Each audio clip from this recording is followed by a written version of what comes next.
कहानी की शुरुआत होती है हमारे मेन कैरेक्टर काजुमा से, जो कि अपनी लाइफ से बहुत परेशान होता है और सोचता रहता है कि काश मैं किसी दूसरी दुनिया में री इनकारनेट हो जाऊं। यहाँ तक कि उसके घर वाले भी उससे बहुत नफरत करते हैं क्योंकि वो बस दिन रात गेम खेलता रहता है। पर एक दिन सुबह जब वो एक और गेम लेकर वापस आ रहा होता है तो वो देखता है कि एक लड़की एक ट्रक के सामने आ जाती है, जिसे बचाने के चक्कर में काजुमा की जान चली जाती है। मौत के बाद वो दूसरी दुनिया में पहुंचता है जहाँ एक्वा नाम की एक गॉडेस उसका स्वागत करती है। काजुमा सबसे पहले उस लड़की के बारे में पूछता है कि क्या वो ठीक है। एक्वा बताती है कि लड़की बिल्कुल ठीक है और उसे कुछ नहीं हुआ क्योंकि वो कोई ट्रक नहीं बल्कि एक बहुत ही धीमी स्पीड वाला ट्रैक्टर था जो पहले ही रुक गया था। असल में काजुमा की मौत ट्रैक्टर की टक्कर से नहीं बल्कि डर के मारे हार्ट अटैक से हुई थी, क्योंकि उसे लगा कि एक बड़ा ट्रक उसे कुचल देगा। एक्वा हंसती हुई कहती है कि काजुमा पहला ऐसा इंसान है जो इस तरह मरा है। डर के मारे उसकी पैंट तक गीली हो गई थी। हॉस्पिटल के डॉक्टर्स और यहाँ तक कि उसके घर वाले भी जब उसकी मौत की वजह सुनते हैं तो सब बहुत जोर जोर से हंसते हैं। एक्वा बताती है कि अब उसके पास दो रास्ते हैं, या तो वो स्वर्ग चला जाए या फिर एक नई दुनिया में नई जिंदगी शुरू करे।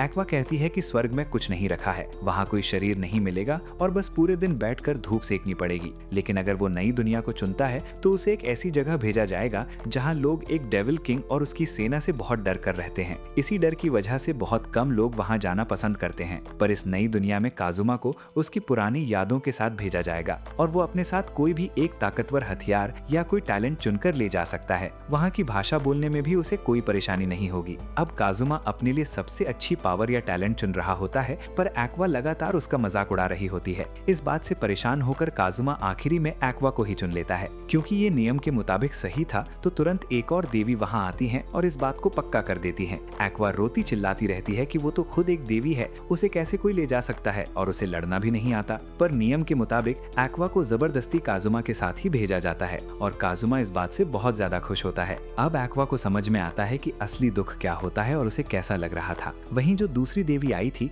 वो कहती है कि अगर काजुमा डेविल किंग को मार देता है तो उसकी कोई भी एक विश पूरी कर दी जाएगी। इसके बाद दोनों उस दूसरी दुनिया पैरेलल वर्ल्ड में पहुंच जाते हैं। काजुमा बहुत खुश था क्योंकि अब वो सच में जादू यूज कर सकता था और गेम्स की तरह एडवेंचर पर जा सकता था। पर एक्वा परेशान थी कि अब वो क्या करेगी। काजुमा ने बहुत सारे गेम्स खेले थे, इसलिए वो बताता है कि सबसे पहले उन्हें एक एडवेंचरस गिल्ड में जाना होगा और वहाँ रजिस्टर करना होगा ताकि उन्हें रहने की जगह और हथियार मिल सके। पर वहां जाकर दोनों को पता चलता है कि रजिस्ट्रेशन के लिए फीस देनी पड़ेगी, जो उनके पास बिल्कुल नहीं थी। बहुत देर तक सोचने के बाद एक्वा एक बूढ़े आदमी के पास जाती है और बताती है कि वो एक्वा गॉडेस है और उसे थोड़े पैसे चाहिए। पर वो बूढ़ा आदमी एरिस गॉडेस को मानता था, जो एक्वा से नीचे की रैंक पर थी। फिर भी वो तरस खाकर एक्वा को पैसे दे देता है। एक्वा सोचने लगती है कि उसके कितने बुरे दिन आ गए हैं जो उसे अपने से छोटी रैंक वाली देवी के फॉलोअर से पैसे लेने पड़ रहे हैं। खैर, दोनों पैसे लेकर रजिस्टर करवा लेते हैं और उन्हें रजिस्ट्रेशन कार्ड मिल जाता है। उन्हें बताया जाता है कि जैसे जैसे उनका लेवल बढ़ेगा उन्हें पॉइंट्स मिलेंगे जिससे वो नई स्किल सीख सकते हैं। काजुमा फिर एक जादू की बॉल पर हाथ रखता है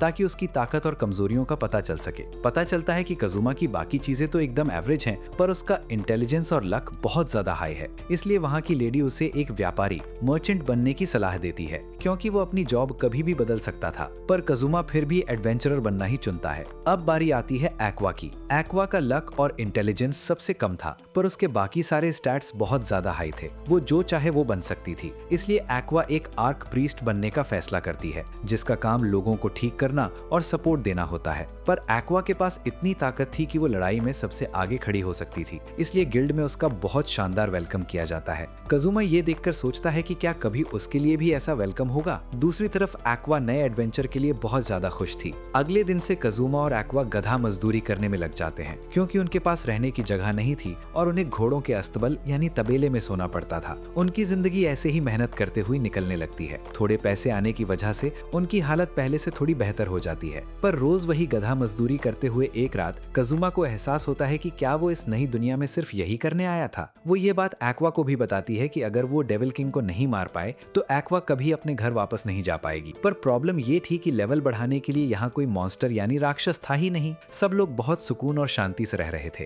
एक्वा कहती है कि काजुमा उस पर पूरा भरोसा रखे और वो कल से ही नए एडवेंचर पर निकलेंगे। लेकिन अगले दिन एक्वा दोपहर तक घोड़े बेचकर सोती रहती है और काजुमा सोचता है कि ये जिंदगी कितनी बेकार है। काजुमा एक्वा से पूछता है कि इस शहर में तो सब खुश हैं और डेविल किंग का कोई नामो निशान नहीं है, तो वो किस डेविल किंग की बात कर रही थी। एक्वा बताती है कि ये शहर डेविल किंग के किले से सबसे ज्यादा दूर है और यहाँ कुछ ऐसा खास नहीं है जिसके लिए डेविल किंग यहाँ आकर हमला करे। अगले दिन काजुमा एक बार फिर से एक्वा पर भरोसा कर लेता है। अब काजुमा एक काम को पूरा करने के लिए आता है, जहां उन्हें 5 बहुत बड़े मॉन्स्टर फ्रॉगो यानी मेंढकों को मारना था। ये मॉन्स्टर फ्रॉग मीटिंग सीजन में बहुत एक्टिव हो जाते हैं और किसानों के गड्ढों को भी खा जाते हैं। पर इन बड़े मॉन्स्टर फ्रॉगों को देखकर काजुमा की हालत खराब हो जाती है। एक्वा इस बात पर उसका खूब मजाक उड़ाती है और कहती है कि वो काजुमा की मदद तभी करेगी जब काजुमा उसे एक देवी की तरह इज्जत देगा और रोज उसके आगे प्रार्थना करेगा। पर एक्वा तब से एक ही जगह खड़ी होकर बोल रही थी, इसलिए एक बड़ा मॉन्स्टर फ्रॉग आकर उसे सीधा निगल लेता है। आखिरी में काजुमा को ही जाकर उसे बचाना पड़ता है। काजुमा कहता है कि उन्हें अब वापस चलना चाहिए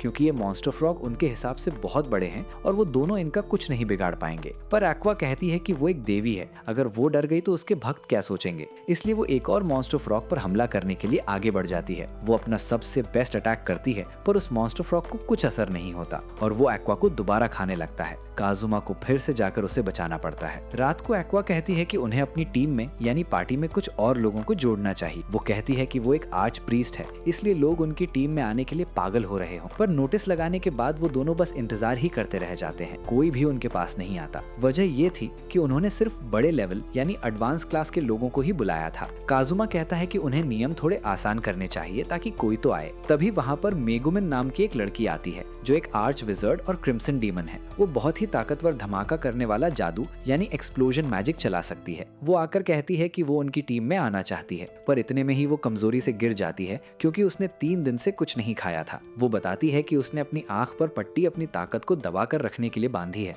क्योंकि अगर वो इसे हटाएगी तो उसकी ताकत इतनी बढ़ जाएगी कि वो उसे संभाल नहीं पाएगी। काजुमा को उसकी बात पर भरोसा होने ही वाला होता है कि तभी मेगुमिन हंसकर कहती है कि ये सब झूठ है, उसने बस स्टाइल के लिए ये पट्टी पहनी है। एक्वा बताती है कि क्रिम्सन डीमंस जादू के माहिर होते हैं पर उनके नाम बहुत अजीब होते हैं। इस पर मेगुमिन बताती है कि उसके माता पिता का नाम युई युई और हियोइजा बुरो है। इसके बाद वो मेगुमिन का कार्ड चेक करते हैं जहां उसके स्टैट्स काफी अच्छे होते हैं। अब बारी थी उसके एक्सप्लोजन मैजिक को चेक करने की। इस जादू को तैयार करने में थोड़ा समय लगता था, इसलिए तब तक एक्वा और काजुमा को मॉन्स्टर फ्रॉगों का ध्यान भटका कर रखना था। पर एक्वा फिर से अपनी पूरी ताकत दिखाने के चक्कर में आगे बढ़ती है और मॉन्स्टर फ्रॉग उसे दोबारा खा लेता है। पर तभी मेगुमिन अपने एक्सप्लोजन मैजिक का यूज करती है जो सच में बहुत ज्यादा ताकतवर था और उससे वो मॉन्स्टर फ्रॉग ढेर हो जाता है। लेकिन उस धमाके की वजह से वहां सो रहे 2 और बड़े मॉन्स्टर फ्रॉग जाग जाते हैं। अब दिक्कत ये थी कि मेगुमिन पूरे दिन में बस एक ही बार एक्सप्लोजन मैजिक चला सकती थी और इसे चलाने के बाद वो चल फिर भी नहीं सकती थी।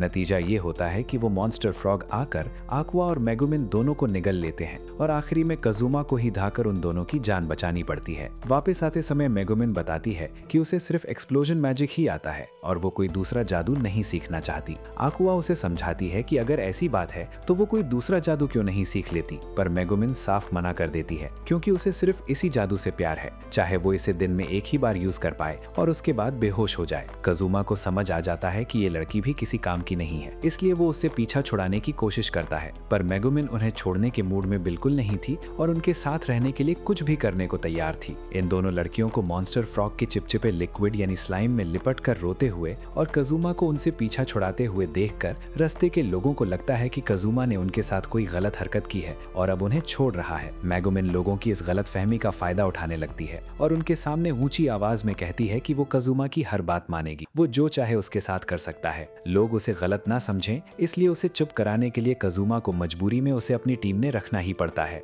गिल्ड वापस आकर उन्हें उनके काम के बदले 1.1 लाख कैश मिलता है, पर प्रॉब्लम ये थी कि इसके भी 3 हिस्से होने थे, यानी काजुमा के हाथ में कुछ खास नहीं आता। अब गिल्ड में जो बाकी काम बचे थे वो बहुत ज्यादा मुश्किल थे। तभी वहाँ एक खूबसूरत लेडी नाइट क्रूसेडर आती है और कहती है कि वो उनकी टीम में शामिल होना चाहती है। उसकी खूबसूरती देखकर काजुमा भी उसकी तरफ खिंचा चला जाता है। वो नाइट बताती है कि उसका नाम डार्कनेस है। वो कहती है कि जब उसने मेगुमिन और एक्वा को मॉन्स्टर फ्रॉग के लिक्विड में लिपटा हुआ देखा तभी से वो इस टीम में आना चाहती थी। उसकी ऐसी अजीब बातें सुनकर काजुमा को समझ आ जाता है कि इस लड़की में से भी एक्वा और मेगुमिन जैसी ही बेकार यूजलेस वाली वाइब आ रही है। काजुमा को पता चलता है कि डार्कनेस के पास ताकत और स्टैमिना तो बहुत है, पर वो कभी भी अपने दुश्मन पर निशाना नहीं लगा पाती, हिट नहीं कर पाती। वो कहती है कि भले ही वो निशाना न लगा पाए पर वो टीम के लिए एक ढाल का काम करेगी और दुश्मन के सारे वार अपने ऊपर झेल लेगी। क्योंकि काजुमा ने पहले कभी किसी लड़की के साथ वक्त नहीं बिताया था और वो एकदम अकेला रहा था, इसलिए इतनी करीब आई खूबसूरत लड़की को सीधा मना करना उसके लिए बहुत मुश्किल हो रहा था। फिर काजुमा उसे बताता है कि यहाँ तो रोज मॉन्स्टर लड़कियों को निगल जाते हैं और ये सुनकर डार्कनेस गुस्सा होने की बजाय और ज्यादा खुश हो जाती है। उसकी ऐसी बातें सुनकर काजुमा समझ जाता है कि ये लड़की एक नंबर की ठरकी है। अगले दिन काजुमा देखता है कि एक्वा ने एक नई पार्टी स्किल सीखी है जिससे वो सबका मनोरंजन कर रही थी। काजुमा फिर मेगुमिन से समझता है कि लेवल बढ़ने और काम पूरा करने पर जो पॉइंट्स मिलते हैं उनसे नई स्किल सीखी जा सकती हैं, लेकिन इसके लिए पहले किसी ऐसे बंदे को ढूंढना होगा जो वो स्किल जानता हो, तभी पॉइंट्स देकर उसे सीखा जा सकता है। इसका मतलब काजुमा चाहे तो मेगुमिन का एक्सप्लोजन मैजिक भी सीख सकता है, पर अभी उसके पास सिर्फ 3 पॉइंट्स थे, इसलिए वो कोई सस्ती और आसान स्किल सीखना चाहता था। इतने में डार्कनेस फिर से टीम में आने की जिद करने लगती है। काजुमा जब मना करता है तो वो नखरे दिखाने लगती है। तभी वहाँ उसकी दोस्त क्रिस आती है जो एक चोर थी। क्रिस बताता है कि वो काजुमा को चोरों वाली स्किल सिखा सकती है जिसमें बहुत कम पॉइंट्स लगते हैं और इसके बदले उसे बस एक ड्रिंक चाहिए। काजुमा मान जाता है और क्रिस उसे स्टील स्किल सिखाती है जिससे दूर से ही कोई भी चीज चुराई जा सकती है। क्रिस मिसाइल के तौर पर काजुमा का वॉलेट चुरा लेती है और कहती है कि अगर पैसे वापस चाहिए तो काजुमा को अपनी नई स्टील स्किल से इसे वापस चुराना होगा, नहीं तो पैसे उसके हो जाएंगे। काजुमा तो कब से ऐसा ही कुछ मजेदार चाहता था। वो तुरंत एक पॉइंट खर्च करके स्किल सीखता है और स्टील का यूज करता है, पर वॉलेट के बदले उसके हाथ में क्रिस का अंडरवेयर आ जाता है जो उसके लिए एक जैकपॉट था। ये सब देखकर डार्कनेस पूरी तरह दीवानी हो जाती है क्योंकि वो चाहती है कि उसके साथ भी कोई ऐसी ही हरकत करे। इसके बाद तीनों गिल्ड वापस आते हैं। काजुमा अंडरवेयर लौटाकर क्रिस से अपने पैसे वापस ले लेता है। फिर वो मेगुमिन और एक्वा को अपनी पावर दिखाने के लिए दोबारा स्टील यूज करता है और इस बार मेगुमिन का अंडरवेयर उसके हाथ में आ जाता है। डार्कनेस फिर बीच में आकर टीम में शामिल होने की गुहार लगाती है। काजुमा इस मौके का फायदा उठाकर उसे डराने के लिए कहता है कि वो लोग डेविल किंग को हराने जा रहे हैं और अगर डार्कनेस जैसी खूबसूरत लड़की उनके साथ गई तो पता नहीं डेविल किंग उसे पकड़कर उसके साथ क्या क्या गलत करेगा। पर डार्कनेस खुशी से झूम उठती है और कहती है कि वो तो यही चाहती है, यही उसका सपना है। मेगुमिन भी लड़ने के लिए तैयार थी। यानी इन सबको टीम से निकालने का काजुमा का प्लान फ्लॉप हो जाता है। तभी पूरे शहर में खतरे का अलर्ट बज जाता है और सभी को मेन गेट पर बुलाया जाता है। काजुमा वहां पहुंच तो जाता है पर उसे समझ नहीं आता कि कोई मॉन्स्टर आ रहा है या कुछ और। तब वहां पता चलता है कि ये तो कैबेजेस यानी पत्ता गोभी हैं। ये गोभियां बहुत टेस्टी होती हैं, पर ये उड़ती हैं और बिना लड़ाई किए हाथ नहीं आती। एक एक गोभी पकड़ने के 10,000 मिल रहे थे, इसलिए सभी खुश होकर उन्हें पकड़ने लगते हैं। डार्कनेस भी अपनी ताकत दिखाने की कोशिश करती है पर उसकी तलवार एक भी गोभी को टच नहीं कर पाती। वहीं दूसरी तरफ कुछ लोग गोभियों के हमले से घायल हो रहे थे तो डार्कनेस उनके आगे शील्ड बनकर खड़ी हो जाती है। गोभियों की टक्कर से उसके कपड़े फटने लगते हैं और वहां खड़े सारे लड़के बस उसे ही घूरने लगते हैं। डार्कनेस को लग रहा था कि सब उसकी बेइज्जती करके मजे ले रहे हैं, जिससे वो अंदर ही अंदर और ज्यादा खुश हो रही थी। और साथ ही वेनी सब लोग उसे नंगा होते हुए देखना चाहते हैं, पर असल में सभी लोग उसकी बहादुरी की तारीफ कर रहे थे और उसे इज्जत की नजर से देख रहे। इतने में मेगुमिन आगे आती है और अपने एक्सप्लोजन मैजिक का यूज करती है। उस धमाके से सारी उड़ती हुई गोभियां ढेर हो जाती हैं और मामला वहीं खत्म होता है। रात को सभी लोग मिलकर पत्ता गोभी की सब्जी खाते हैं और मजे करते हैं। वो चारों बैठकर बात करते हैं कि कैसे एक्वा और डार्कनेस ने सबको बचाया,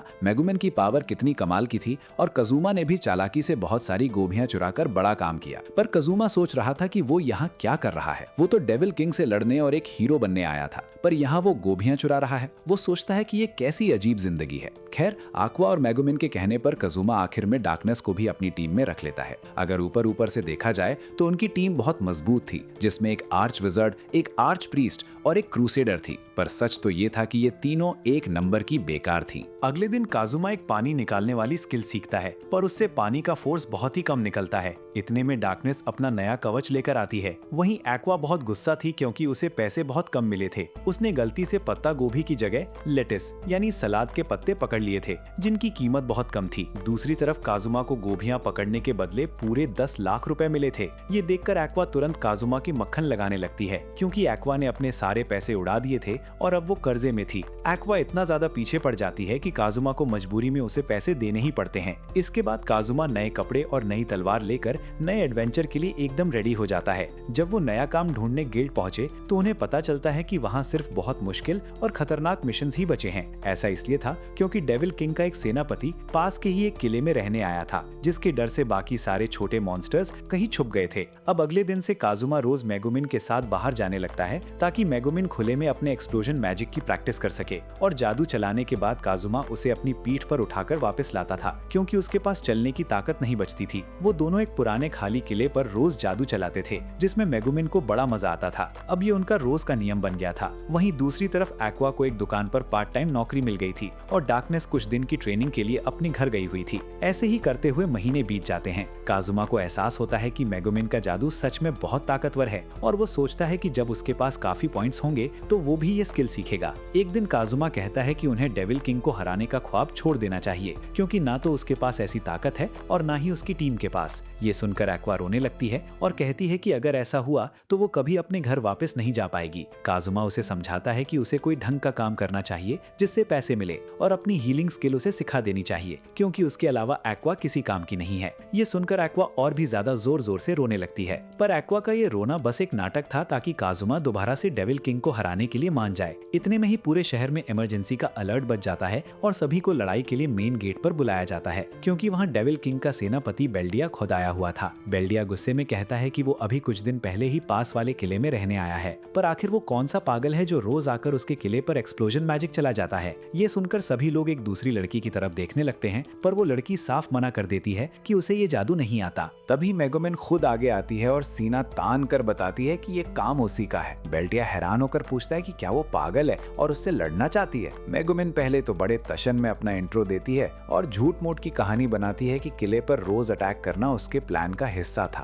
ताकि बेल्डिया खुद बाहर आ जाए। बेल्डिया कहता है कि ये सब बकवास है। तब मेगुमिन डर कर असली वजह बताती है कि वो एक मैगे यानी जादूगर है, और अगर वो रोज अपना जादू यूज नहीं करेगी तो वो मर जाएगी। बेल्डिया कहता है कि उसने ऐसी अजीब बात पहले कभी नहीं सुनी, पर क्या इसका मतलब यह है कि वो हमला करना बंद नहीं करेगी? बेल्डिया आगे कहती है कि वो पहले एक ईमानदार नाइट हुआ करता था, इसलिए वो कमजोरों पर वार नहीं करता। तभी एक्वा सामने आती है, पर बेल्डिया उसे देखकर कहता है कि एक्वा का लेवल इतना कम है कि वो उसे खत्म यानी प्योरीफाई नहीं कर सकती। गुस्से में आकर बेल्डिया मेगुमिन पर एक भयानक श्राप डालने लगता है कि 7 दिन के बाद उसकी बहुत दर्दनाक मौत हो जाएगी, पर डार्कनेस तुरंत सामने आकर वो श्राप अपने ऊपर झेल लेती है। बेल्डिया कहता है कि अब मेगुमिन की गलती की सजा डार्कनेस को अपनी जान देकर चुकानी होगी, और वो वहां से जाने लगता है। लेकिन डार्कनेस अपनी ठलकी बातें शुरू कर देती है और चिल्लाकर कहती है कि उसे सब पता है कि बेल्डिया ऐसा क्यों कर रहा है। वो कहती है कि बेल्डिया की गंदी नजर उस पर है और वो उसे अपने किले में ले जाकर उसके साथ गलत हरकतें करना चाहता है, जिसके बाद ही वो श्राप हटाएगा। वो आगे कहती है कि बेल्डिया भले ही उसका शरीर पाले, पर उसका दिल कभी नहीं जीत पाएगा। बेल्डिया खुद चक्कर में पड़ जाता है कि उसने तो ऐसा कुछ सोचा ही नहीं था। खैर, वो आखिरी में कहता है कि अगर वो लोग उसके किले तक पहुंच गए तो वो इस श्राप को हटा देगा। बेल्डिया के जाने के बाद डार्कनेस बहुत उदास हो जाती है, क्योंकि बेल्डिया ने उसके साथ सच में कुछ गलत नहीं किया। पर मेगुमिन और काजुमा एकदम इमोशनल होकर किले पर जाने के लिए तैयार हो जाते हैं, ताकि वो अपनी दोस्त डार्कनेस की जान बचा सके। डार्कनेस उन्हें रोकती है कि उन्हें अपनी जान खतरे में नहीं डालनी चाहिए। पूरा माहौल एकदम इमोशनल हो गया था, पर तभी एक्वा आती है और बहुत ही आराम से डार्कनेस के उस श्राप को खत्म कर देती है। ये देखकर बाकी सब तो खुश हो जाते हैं, पर काजुमा, मेगुमिन और डार्कनेस का डब्बा गोल हो जाता है, क्योंकि एक तो डार्कनेस के साथ अब कुछ अजीब नहीं होने वाला था, और दूसरा उनका सारा इमोशनल मोटिवेशन बेकार चला गया। अगले दिन काजुमा सोचता है कि वो यहाँ एक बढ़िया एनिमे हीरो वाली जिंदगी जीने आया था, पर यहाँ तो कुछ और ही रायता फैल गया है। इतने में एक्वा आकर कहती है कि उन्हें कोई नया काम क्वेस्ट करना ही पड़ेगा, क्योंकि वो कर्जे में डूबती जा रही है। सभी लोग मान तो जाते हैं, पर गिल्ड में सिर्फ बहुत खतरनाक काम ही बचे थे। आखिरी में उन्हें एक ऐसा काम मिल जाता है जहाँ उन्हें एक झील के पानी को साफ करना था, जिसे कुछ खतरनाक एलिगेटर मॉन्स्टर्स ने गंदा कर दिया था, और पानी साफ करने का ये काम एक्वा बहुत आराम से कर सकती थी, और इस काम के बदले उन्हें पूरे 3 लाख रुपए मिलने वाले थे। पर एक्वा बताती है कि इस झील को साफ करने में पूरे 12 घंटे लगेंगे, और वहाँ खतरनाक मगरमच्छ, एलिगेटर्स भी होंगे, इसलिए बाकी तीनों को उसकी रक्षा करनी होगी। तभी काजुमा को एक जबरदस्त आइडिया आता है। वो सभी लोग एक्वा को एक मजबूत पिंजरे में बंद करते हैं और झील के अंदर डाल देते हैं, ताकि वो अंदर बैठकर बिना किसी खतरे के पानी साफ कर सके। 2 घंटे बीत जाते हैं और एक्वा पिंजरे में बैठे बैठे बोर होते हुए पानी साफ करती रहती है, पर थोड़ी देर बाद वहाँ खतरनाक मगरमच्छ आ जाते हैं और पिंजरे को तोड़कर एक्वा को खाने की कोशिश करने लगते हैं। ये देखकर एक्वा की हालत खराब हो जाती है और वो डर के मारे अपनी पूरी जान लगा देती है ताकि पानी जल्दी साफ हो जाए। क्योंकि उसे पैसे भी चाहिए थे, इसलिए वो पीछे भी नहीं हट सकती थी। आखिरी में पूरे 7 घंटे की मेहनत के बाद वो झील को पूरी तरह साफ कर देती है और वो मॉन्स्टर्स भी वहाँ से चले जाते हैं। पर इस हसीन हादसे से एक्वा इतनी ज्यादा डर जाती है कि वो पिंजरे से बाहर आने को तैयार ही नहीं होती। तीनों उसे चुप कराने की कोशिश करते हैं, पर वो अंदर ही बैठी रोती रहती है। इसके बाद कहानी में एक नए हीरो क्योया की एंट्री होती है, जो एक पुराने ड्रैगन को बहुत आराम से मार देता है। क्योया भी उन्हीं लोगों में से एक था जिसे एक्वा ने ही इस दुनिया में भेजा था, और उसकी तलवार भी एक्वा ने ही उसे दी थी। क्योया सोचता है कि वो एक्वा से किया वादा पूरा करेगा और डेविल किंग को जरूर मारेगा। तभी उसे एक्वा की रोने और गाने की आवाज सुनाई देती है। एक्वा रोए जा रही थी कि ये लोग मुझे पकड़कर ले जा रहे हैं और बेच देंगे। क्योंकि एक्वा उसे एक देवी की तरह पूछता था, वो तुरंत उसे बचाने के लिए वहां पहुंच जाता है। कजुमा एक्वा से पूछता है कि क्या वो इस लड़के को जानती है, क्योंकि वो उसे देवी देवी बुला रहा है। एक्वा को तब याद आता है कि हाँ, वो तो एक देवी है। उसका मूड एकदम ठीक हो जाता है, पर उसे क्योया का नाम और चेहरा बिल्कुल याद नहीं आ रहा होता। क्योया को जब पता चलता है कि कजुमा ने एक्वा को पिंजरे में बंद करके झील साफ करवाई है, तो वो कजुमा पर भयानक गुस्सा होता है कि वो एक देवी से ऐसा काम कैसे करवा सकता है। पर एक्वा कहती है कि अब उसे इसमें मजा आने लगा है और वो गुस्सा नहीं है। तभी मेगुमिन और डार्कनेस भी क्योया को आगे बढ़ने से रोकती हैं। कजुमा मन में सोचता है कि इस बंदे के पास एक ताकतवर तलवार है, इसलिए इतना उड़ रहा है। अगर असल सच पता चल जाए तो ये सबसे पहले भागेगा। क्योया उन तीनों लड़कियों को अपने साथ चलने के लिए कहता है और वादा करता है कि वो उन्हें एक ऐशो आराम वाली जिंदगी देगा। पर एक्वा, मेगुमिन और डार्कनेस को वो बंदा एक नंबर का चिपकू यानी कि क्रीपी लगता है। मेगुमिन और डार्कनेस तो उसे पीटने के मूड में थी। कजुमा कहता है कि ये तीनों तुम्हारे साथ नहीं जाना चाहती और वो चारों वहाँ से निकलने लगते हैं। पर क्योया उनका रास्ता रोक लेता है और कहता है कि वो एक्वा को इस हालत में नहीं छोड़ सकता। वो कजुमा को एक मुकाबले के लिए ललकारता है और कहता है कि अगर वो जीता तो एक्वा उसके साथ चलेगी और अगर कजुमा जीता तो जो कजुमा कहेगा वही होगा। कजुमा बिना कोई वक्त कमाए सीधा हमला करता है और अपनी स्टील स्किल का यूज करके पलक झपकते ही क्योया की वो कीमती तलवार चुरा लेता है। कजुमा उसके तलवार चुराने के बाद क्योया के सिर पर दे मारता है और उसे वहीं ढेर करके ये मुकाबला जीत जाता है। तभी क्योया की टीम की दो लड़कियां कहती हैं कि ये तलवार सिर्फ क्योया की है और वही इसका यूज कर सकता है। एक्वा भी इस बात को पक्का करती है कि इसकी पावर का यूज सिर्फ क्योया ही कर सकता है। कजुमा थोड़ा सोचता और कहता है कि अब से ये तलवार मेरी हुई और वहाँ से जाने लगता है। वो दोनों लड़कियां गुस्सा होकर तलवार वापस मांगती हैं तो कजुमा कहता है कि वो जेंडर इक्वालिटी का बहुत बड़ा सपोर्टर है। वो उन दोनों को पीट भी सकता है और उनका बहुत कुछ स्टील भी कर सकता है, उसे कोई फर्क नहीं पड़ता। ये सुनकर वो दोनों डरकर वहाँ से भाग जाती हैं। इसके बाद जब वो गिल्ड वापस आते हैं तो उन्हें 3 लाख के बदले सिर्फ 1 लाख रुपए ही मिलते हैं। वजह ये थी कि जिस पिंजरे को क्योया ने तोड़ा था उसे ठीक करने का खर्चा 2 लाख रुपए आया था। एक्वा इस बात पर क्योया पर बहुत गुस्सा होती है। तभी क्योया वहाँ कजुमा की पूरी कुंडली निकाल कर आता है और सबके सामने कहता है कि कजुमा एक अंडरवेयर चोर है और लड़कियों को लिक्विड में नहलाता है। और इतने में एक्वा आकर क्योया को एक जोरदार मुक्का मारती है और कहती है कि उसकी वजह से उनका 3 लाख का नुकसान हुआ है, इसलिए वो पैसे भरे। क्योया डरकर पैसे दे देता है। अब एक्वा को 3 लाख के बदले पूरे 4 लाख मिल चुके थे, इसलिए वो बहुत खुश हो जाती है। क्योया फिर कजुमा से अपनी तलवार वापस मांगता है, पर कजुमा साफ कह देता है कि वो तो तलवार को कब का बेचकर खा चुका है। डार्कनेस फिर पूछती है कि वो लड़का बार बार एक्वा को देवी क्यों कह रहा था। मौका देखकर एक्वा बताती है कि वो सच में एक देवी है, पर दोनों लड़कियों को लगता है कि एक्वा ने कोई ख्वाब देखा है। इतने में शहर में एक और खतरे का अलर्ट बज जाता है और सभी को, खास करके कजुमा और उसकी टीम को मेन गेट पर बुलाया जाता है क्योंकि सेनापति बेल्डिया दोबारा वहां आया था और इस बार वो बहुत ज्यादा गुस्से में था। बेल्डिया बताती है कि उसके गुस्से की वजह ये है कि मेगुमिन अभी तक रोज आकर उसके किले पर एक्सप्लोजन मैजिक चला रही थी। काजुमा गुस्से भी मेगुमिन पर चिल्लाता है तो मेगुमिन कहती है कि पहले वो खाली मैदान में जादू चलाती थी, पर जब से उसने किले पर जादू चलाना शुरू किया है उसे बहुत ज्यादा मजा आने लगा है। काजुमा पूछता है कि जब वो जादू के बाद चल नहीं पाती तो उसके साथ वहाँ कौन जाता था। तब पता चलता है कि ये काम एक्वा का था। बेल्डिया कहता है कि वो अब किसी को नहीं छोड़ेगा और सभी को उनकी दोस्त डार्कनेस की तरह तड़प तड़प कर मरना होगा। पर जैसे ही वो डार्कनेस को एकदम सही सलाट देखता है तो वो दंग रह जाता है कि ये कैसे हो गया। एक्वा उस पर हंसने लगती है और कहती है कि ये कितना बड़ा बेवकूफ है, इसे लगा कि हम इसका श्राप नहीं हटा पाएंगे। इस बात पर बेल्डिया का गुस्सा 7वें आसमान पर पहुंच जाता है। तभी एक्वा उस पर पानी साफ करने वाला जादू सेक्रेड हाइनेस सेक्रेड चला देती है, जिससे बेल्डिया की हालत खराब हो जाती है। डर के मारे वो लड़ाई के लिए अपनी एक भूत सेना यानी अनडेड आर्मी को बुला लेता है। काजुमा समझ जाता है कि बेल्डिया डर गया है, इसलिए सेना बुलाई है। एक्वा दोबारा उस पर हमला करती है जिससे बेल्डिया फिर से डर जाता है,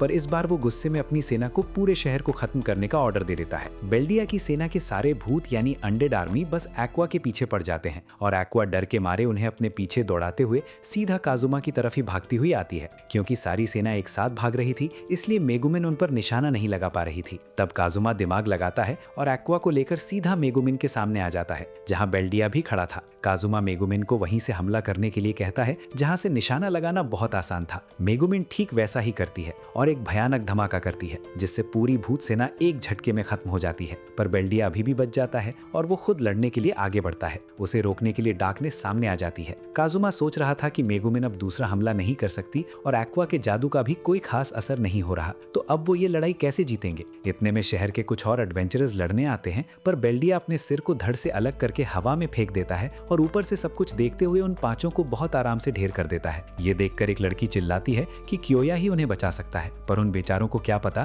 कि काजुमा ने क्योया की ताकतवर तलवार तो कब की बेच खाई है। बेल्डिया इसके बाद सीधा काजुमा को मारने के लिए आगे बढ़ता है, पर डार्कनेस बीच में आकर खड़ी हो जाती है। डार्कनेस अपनी अजीब बातें शुरू करती है और कहती है कि मुझे पता है तुम सबके सामने मेरी बेइज्जती यानी पब्लिक पब्लिक शेमिंग करना चाहते हो। बेल्डिया हैरान होकर कहता है कि ये तुम क्या बकवास कर रही हो, लोग सोचेंगे कि मैं कोई गंदा आदमी हूँ। डार्कनेस तभी बहुत ताकतवर हमला करती है, पर बेल्डिया एक ही जगह खड़ा था, फिर भी उसकी तलवार उसे टच तक नहीं कर पाती। इसके बाद बेल्डिया उसे एक जोरदार वार करता है, पर डार्कनेस कहती है कि वो एक नाइट है और हार नहीं मानेगी। वो आगे कहती है कि उसे पता है बेल्डिया उसके कवच को तोड़कर उसे नंगा करना चाहता है, पर वो पीछे नहीं हटेगी। बेल्डिया तो खुद डार्कनेस की इन ठर की बातों से डरने लगता है कि ये लड़की आखिर क्या बोल रही है। लेकिन इस बीच कजुमा को एक मौका मिल जाता है। वो बेल्डिया पर पानी का हमला यानी वाटर अटैक करता है और उसे जमाने यानी फ्रीज करने के बाद स्टील का यूज करता है ताकि उसकी तलवार चुरा सके। पर क्योंकि कजुमा का लेवल बहुत कम था, इसलिए स्टील बेल्डिया पर काम नहीं करता। डार्कनेस फिर से सामने आकर बेल्डिया के वार झेलने लगती है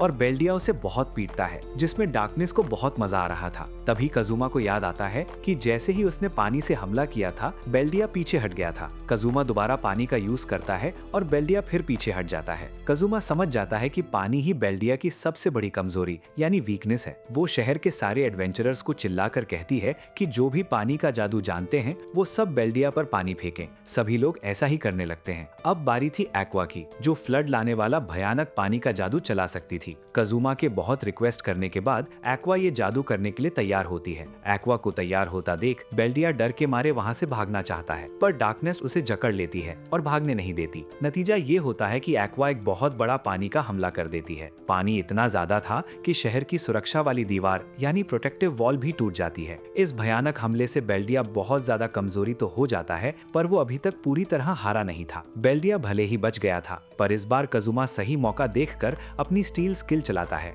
और सीधा बेल्डिया का सर ही चुरा लेता है। कजुमा सबको बताता है और सभी लोग बेल्डिया के सर से फुटबॉल खेलने लगते हैं। बेल्डिया का यहाँ पूरा मजाक बनकर रह जाता है। इसके बाद एक्वा अपने सबसे पावरफुल जादू यानी सेक्रेड हाइनेस सेक्रेट का यूज करती है और बेल्डिया को हमेशा के लिए खत्म कर देती है। लड़ाई खत्म होने के बाद एक्वा उन लोगों के लिए प्रार्थना करने लगती है जो इस लड़ाई में मारे गए थे, पर तभी वो देखती है कि वो सभी लोग तो जिंदा हैं। असल में एक्वा के पास ऐसी ताकत थी कि वो हाल ही में मरे हुए लोगों को बहुत आराम से जिंदा कर सकती थी। इसके बाद गिल्ड में सभी लोग मिलकर जोरदार पार्टी करते हैं और एक्वा तो पीने के बाद एकदम तल्ली हो जाती है। तभी वहाँ की लेडी आकर बताता है कि बेल्डिया को मारने के बदले उन्हें पूरे 30 करोड़ यानी 300 मिलियन का इनाम मिला है। ये सुनकर कजुमा की खुशी का ठिकाना नहीं रहता, क्योंकि अब उन्हें गधा मजदूरी नहीं करनी पड़ेगी और वो एक आराम की जिंदगी जी सकेंगे। गिल्ड के सारे लोग कजुमा और उसकी टीम के लिए चीयर्स कर रहे थे। अब ये चारों अकेले में मीटिंग करने बैठते हैं कि कौन कितने पैसे लेगा, पर तभी वहाँ वही लेडी आकर एक बुरी खबर सुनाती है। वो बताती है कि एक्वा ने जो बाढ़ लाकर शहर की प्रोटेक्टिव वॉल तोड़ी थी,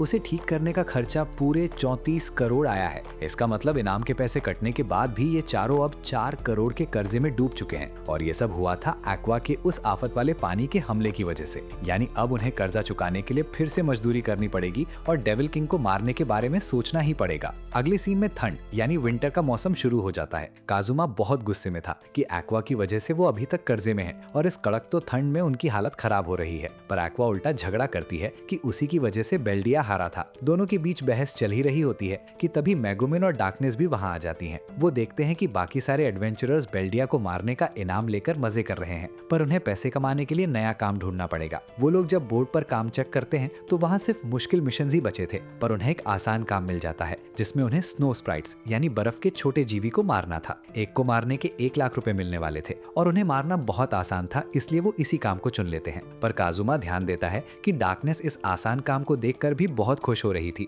जबकि उसे तो सिर्फ खतरनाक मॉन्स्टर्स ही पसंद आते हैं। खैर वो लोग बर्फ वाली जगह पर पहुंचते हैं और बहुत आराम से उन स्नो स्प्राइट्स को मारने लगते हैं। एक्वा तो कुछ को जिंदा ही पकड़ लेती है ताकि गर्मियों में उनका यूज फ्रिज की तरह कर सके। पर तभी मेगुमिन फिर से अपने एक्सप्लोजन मैजिक का यूज करती है और एक झटके में सारे स्नो स्प्राइट्स को खत्म कर देती है। पर अब बारी थी असली बॉस की, जिसका नाम था विंटर शोगन, जिसके ऊपर बहुत बड़ी इनामी राशि रखी गई थी। डार्कनेस को उससे लड़ने के लिए हद से ज्यादा एक्साइटेड हो रही थी, क्योंकि उसे पता था कि विंटर शोगन उसे बहुत बुरी तरह पीटेगा और वो बिल्कुल यही चाहती थी। विंटर शोगन अपने पहले ही हमले में डार्कनेस की तलवार के 2 टुकड़े कर देता है, जिसे देखकर काजुमा की बिल्कुल फट जाती है। एक्वा बताती है कि स्नो स्प्राइट्स को जो भी मारने आता है उनके दिमाग में जो चल रहा होता है ये उसी का रूप ले लेते हैं। यानी यहाँ जापान से कोई आया था जिसके दिमाग में नेपोलियन भरा हुआ दिमाग था और इसी वजह से विंटर शोगन पैदा हुआ है। एक्वा तुरंत अपने पकड़े हुए स्नो स्प्राइट्स को आजाद कर देती है और घुटनों पर बैठकर बाउ डाउन करके माफी मांगने लगती है। वो काजुमा को भी ऐसा ही करने के लिए कहती है, क्योंकि उसने सुना है कि ऐसा करने से विंटर शोगन माफ कर देता है।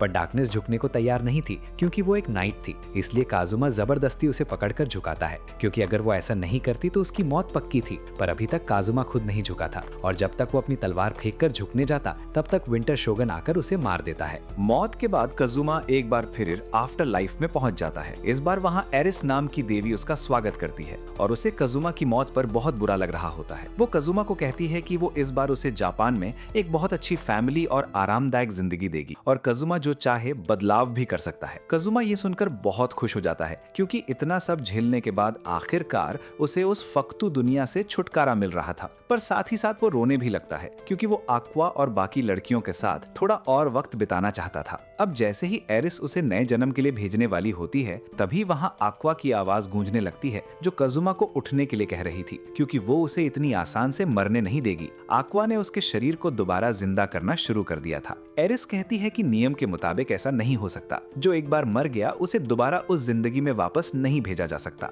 पर आक्वा यहाँ से एरिस को ऐसी भयानक डांट लगाती है कि एरिस डर के मारे कजुमा को वापस जिंदा करने के लिए मान जाती है। वापस जिंदा होने के बाद तीनों लड़कियां उसे देखकर बहुत खुश होती हैं, पर कजुमा मन में सोच रहा होता है कि क्या वो आक्वा को बदलकर एरिस को अपनी टीम में लग सकता है क्योंकि एरिस बहुत ज्यादा क्यूट और अच्छी थी। कजुमा को तब पता चलता है कि विंटर शोगुन ने उसका सिर काट कर धड़ से बिल्कुल अलग कर दिया था और अब वापस आने के बाद आक्वा उसे दिखाती है कि उसने एक स्नो स्प्राइट को सबसे छुपाकर अपने पास रख लिया है। कजुमा कहता है कि वो उसे मारना चाहता है क्योंकि उसे मारने पर पूरे 1 लाख रुपए मिलेंगे, पर आक्वा उसे बर्फ की तरह यूज करना चाहती थी। इसके बाद जब रात को खाना खाने की बारी आती है तो तीनों लड़कियां सारे पैसे खर्च करके ढेर सारा खाना ऑर्डर कर देती हैं, जबकि कजुमा सोच रहा था कि उनके पास जो थोड़े से पैसे बचे हैं उन्हें वो बहुत बचा बचा कर खर्च करेंगे ताकि पूरी ठंड निकल जाए। पर इन लोगों ने सारा पैसा एक ही रात के खाने में उड़ा दिया। कजुमा अब दुख में सोचने लगता है कि उसे शायद जापान में ही नया जन्म ले लेना चाहिए था।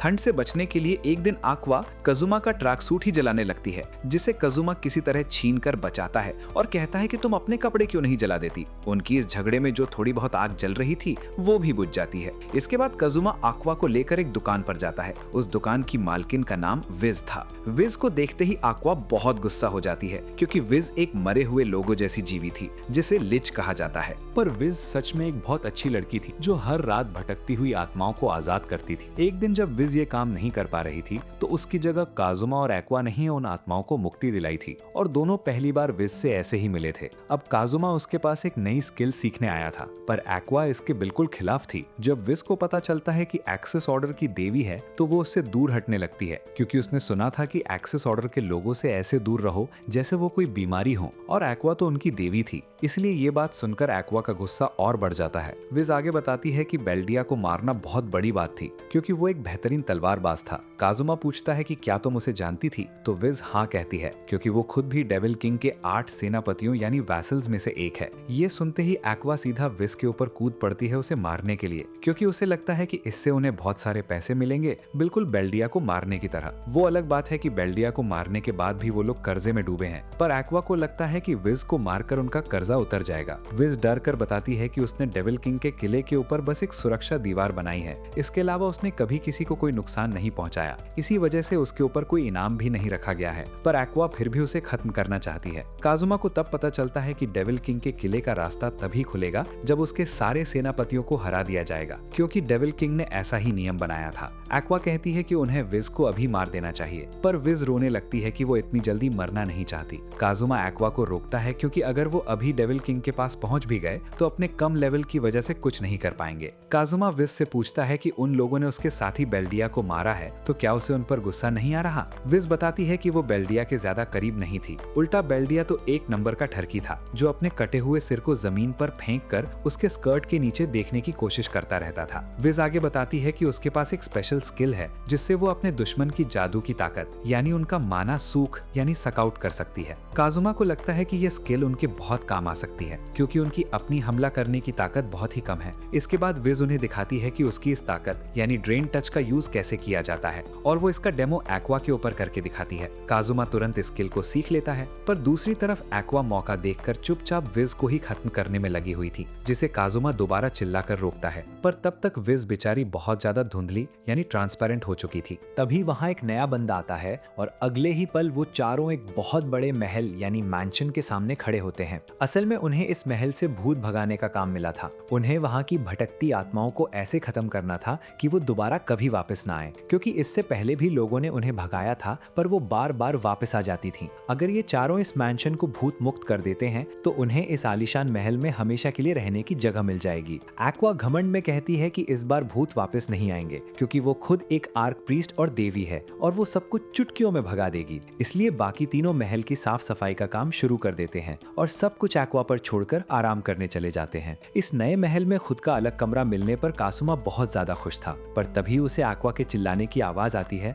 और वो भागकर देखने जाता है कि क्या हुआ। वहां जाकर पता चलता है कि एक्वा इसलिए रो रही थी क्योंकि भूतों ने उसकी सबसे महंगी शराब पीकर खत्म कर दी थी। एक्वा गुस्से में पागल हो जाती है और कहती है कि वो अब सारे भूतों को चुन चुन कर मारेगी। आधी रात को कासुमा की नींद खुलती है क्योंकि उसे जोर से टॉयलेट यानी सुसु लगी थी, पर तभी उसकी नजर कमरे की कुर्सी पर पड़ती है जहाँ एक अजीब सी गुड़िया बैठी हुई थी, जबकि वहाँ पहले कोई गुड़िया नहीं थी। ये देखकर कासुमा की बिल्कुल फट जाती है और वो डर के मारे अपनी आंखें बंद कर लेता है, पर तभी उसे लगता है कि उसके बिस्तर पर कोई आ गया है और जैसे ही वो आंखें खोलता है वो देखता है कि उसके चारों तरफ ढेर सारी गुड़िया बैठी थी। वो डर के मारे वहाँ से भागता है और सीधा एक्वा के कमरे में पहुंच जाता है। वहाँ पहले से मेगुमिन बैठी हुई थी क्योंकि वो भी उन गुड़ियों को देखकर बहुत ज्यादा डर गई थी। वो एक्वा के कमरे में इसलिए बैठी थी क्योंकि उसे भी टॉयलेट जाना था, पर डर के मारे वो अकेले नहीं जा पा रही थी और वो एक्वा के वापस आने का इंतजार कर रही थी। क्योंकि कासुला को भी बहुत जोर से टॉयलेट लगी थी तो वो सोचता है कि वो चुपचाप बालकनी में जाकर अपना काम निपटा लेगा, पर मेगुमिन साफ मना कर देती है कि वो बालकनी में ऐसा नहीं कर सकता।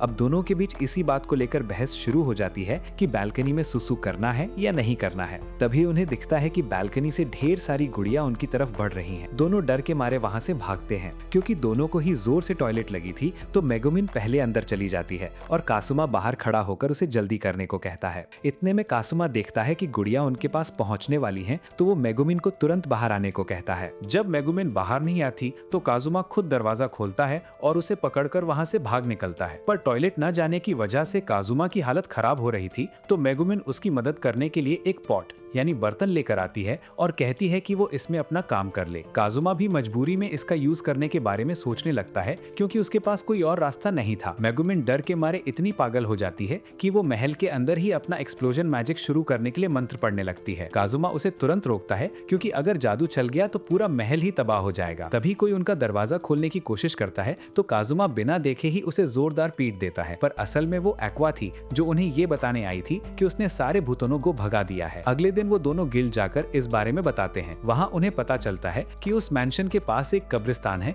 जहाँ वो दोनों पहली बार विस से मिले थे। किसी ने वहाँ भटकती आत्माओं को आजाद करने के बजाय पूरे कब्रिस्तान पर एक परमानेंट बैरियर लगा दिया था, जिसके डर से आत्माओं के पास जाने की कोई जगह नहीं बची थी और वो बार बार उस महल में आ रही थी। मजेदार बात ये थी कि ये सारी प्रॉब्लम एक्वा की वजह से हुई थी, तो काजुमा शर्म के मारे गिल्ड से कोई इनाम लेने से मना कर देता है। वैसे भी उन्हें रहने के लिए आलीशान महल तो मिल ही चुका था। अगले दिन विस काजुमा को नए घर के लिए बधाई देने आती है। काजुमा बहुत खुश था, पर तभी उसे पता चलता है कि एक्वा और मेगुमिन खाना बनाने के लिए उसके प्यारे ट्रैक सूट को ही आग में जला रही हैं। काजुमा का दिल टूट जाता है। रात को काजुमा मस्त आग के सामने बैठा होता है, तभी एक्वा आकर उसे वहाँ से हटने को कहती है क्योंकि उसे आग सेकनी थी। एक्वा अपना रौब दिखाते हुए कहती है कि उसका लेवल 21 है, इसीलिए यहाँ बैठने का हक सबसे पहले उसका है। पर सच तो ये था कि एक्वा का लेवल शुरुआत से ही 21 था, उसमें कोई बदलाव नहीं आया था। काजुमा को बुरा लगता है और वो सोचता है कि एक्वा चाहे अपना लेवल कितना भी बढ़ा ले, उसकी इंटेलिजेंस कभी नहीं बढ़ने वाली। काजुमा उसे बेचारी समझकर उस पर तरस खाता है और चुपचाप वहाँ से चला जाता है। अगले दिन मार्केट में काजुमा की मुलाकात दो एडवेंचरर्स कीट्स और डस्ट से होती है जो एक गली में छुपकर कुछ देख रहे थे। जब काजुमा उनसे पूछता है तो वो बताते हैं कि ये एक ऐसी जगह है जिसके बारे में सिर्फ लड़कों यानी मेल एडवेंचरर्स को ही पता होना चाहिए और वो काजुमा को अपने साथ अंदर ले जाते हैं। अंदर जाकर काजुमा जो कुछ देखता है वो बस देखता ही रह जाता है। उसे लगता है जैसे वो जन्नत में आ गया हो। काजुमा को ले जाकर एक सीट पर बिठाया जाता है और एक लेडी आकर उसे बताती है कि वो सभी सक्यूबस यानी सपनों में आने वाली परियां हैं। उनका काम मेल एडवेंचरर्स को सुकून देना और उनका स्ट्रेस कम करना है, क्योंकि बेचारे एडवेंचरर्स बहुत छोटे कमरों में रहते हैं जहां वो कुछ नहीं कर सकते, और अगर वो किसी फीमेल एडवेंचरर के साथ कुछ करने की कोशिश करेंगे तो उनकी पिटाई हो जाएगी। इसलिए यहाँ उन्हें इस प्रॉब्लम का सोल्यूशन दिया जाता है। काजुमा को यहाँ एक फॉर्म भरना होगा जिसमें उसे लिखना होगा कि उसे कैसी लड़की चाहिए, वो कौन हो और क्या करती हो। रात को सोते समय उसे बिल्कुल वैसा ही सपना दिखाया जाएगा जिसमें वो पूरे मजे कर सकता है। ये जानकर कजुमा की खुशी का ठिकाना नहीं रहता। वो लेडी जाने से पहले उसे समझाती है कि वो रात को शराब यानी अल्कोहल बिल्कुल न पिए, क्योंकि अगर वो बहुत गहरी नींद में सो गया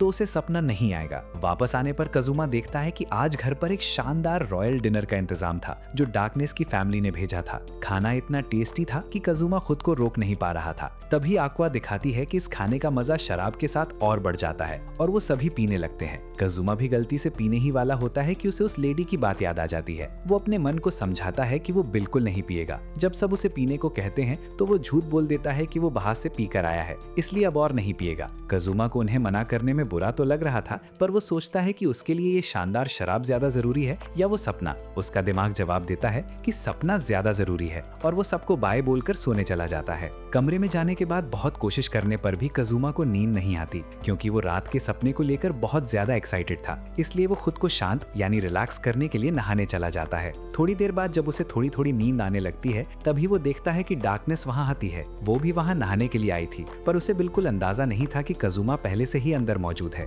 उसको लग रहा होता है कि ये सब उसके सपने का हिस्सा है और उसे डार्कनेस की बॉडी बहुत प्यारी लगती है। वो बिना डरे डार्कनेस को उसे नहलाने के लिए कह देता है, क्योंकि उसे लगता है कि ये सपना उसकी उंगलियों पर चल रहा है और जो वो कहेगा डार्कनेस को वही करना पड़ेगा। डार्कनेस तो शर्म के मारे एकदम लाल हो जाती है और उसे समझ नहीं आता कि क्या करे, पर कजुमा इतने बजे और हक से बोल रहा था कि डार्कनेस मना नहीं कर पाती और उसे नहलाने लगती है। उसे समझ नहीं आ रहा होता कि वो ऐसा क्यों कर रही है और उसे लगता है कि कजुमा किसी थरकी बूढ़े की तरह बातें कर रहा है। इससे पहले कि आगे कुछ हो पाता, उन्हें एक्वा के चिल्लाने की आवाज आती है। कजुमा गुस्से में बाहर आता है कि क्या एक्वा उसे सपने में भी चैन से जीने नहीं देगी, पर बाहर आकर वो देखता है कि एक्वा और मेगुमिन ने एक सक्यूबिस को पकड़ रखा है जो कजुमा को सपना दिखाने आई थी। कजुमा का दिमाग झट से घूम जाता है और उसे समझ आता है कि बाथरूम में जो थी वो असली डार्कनेस थी, कोई सपना नहीं। एक्वा और सक्यूबिस को खत्म करना चाहती है, पर कजुमा उसे बचाने के लिए आगे आ जाता है। एक्वा उसे हटने को कहती है, नहीं तो उसका भरता बना देगी। तभी डार्कनेस भी वहाँ आती है और बताती है कि कजुमा उस सक्यूबिस के जादू के असर में है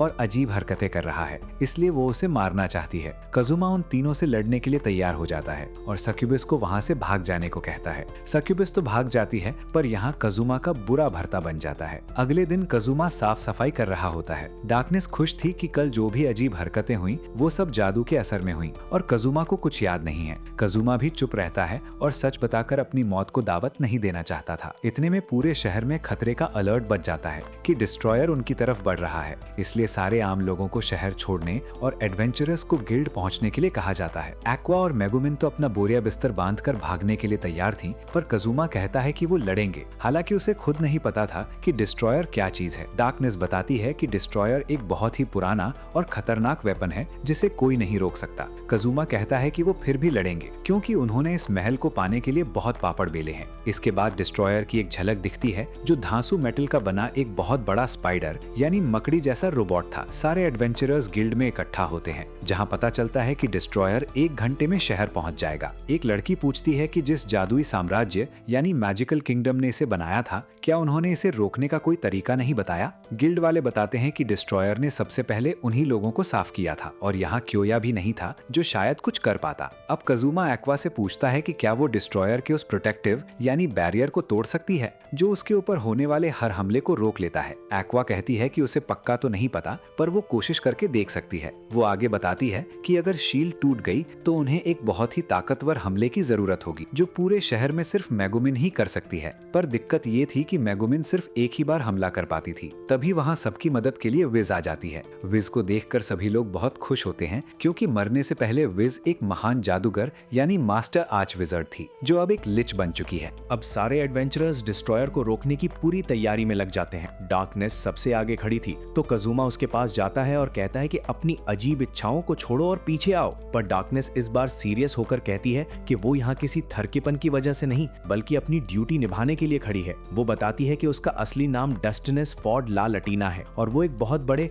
नोबल फैमिली से ताल्लुक रखती है, इसीलिए शहर की रक्षा करना उसका फर्ज है। थोड़ी देर में डिस्ट्रॉयर वहाँ पहुँच जाता है, जिसे देखकर मेगुमिन डर के मारे कांपने लगती है, पर विज और आक्वा एकदम तैयार थी। आक्वा सबसे पहले अपना जादू चलाकर डिस्ट्रॉयर के प्रोटेक्टिव शील्ड को पूरी तरह तोड़ देती है। अब बारी थी सबसे बड़े धमाके एक्सप्लोजन की, वो भी एक साथ। मेगुमिन बहुत डरी हुई थी तो कजुमा उसे हिम्मत देता है। इसके बाद मेगुमिन और विज विज दोनों एक साथ मिलकर एक भयानक एक्सप्लोजन अटैक करती हैं, जिससे डिस्ट्रॉयर वहीं पर ढेर हो जाता है। अपनी पूरी ताकत लगाने के बाद मेगुमिन चलने के लायक भी नहीं बची थी। आक्वा खुश होकर कहती है कि उन्हें अब जश्न मनाना चाहिए, पर तभी एक बुरी खबर आती है। डिस्ट्रॉयर का खुद को तबाह करने वाला सेल्फ डिस्ट्रक्शन प्रोग्राम शुरू हो जाता है। ये सुनते ही सभी एडवेंचरर्स वहां से भागने लगते हैं। कजुमा भी मेगुमिन को पीठ पर उठाकर भाग रहा होता है और वो डार्कनेस को भी साथ चलने को कहता है, पर डार्कनेस साफ मना कर देती है कि जब तक पूरा शहर सेफ नहीं हो जाता वो वहां से एक कदम नहीं हटेगी। हालांकि अंदर ही अंदर वो इस बात से एक्साइटेड हो रही थी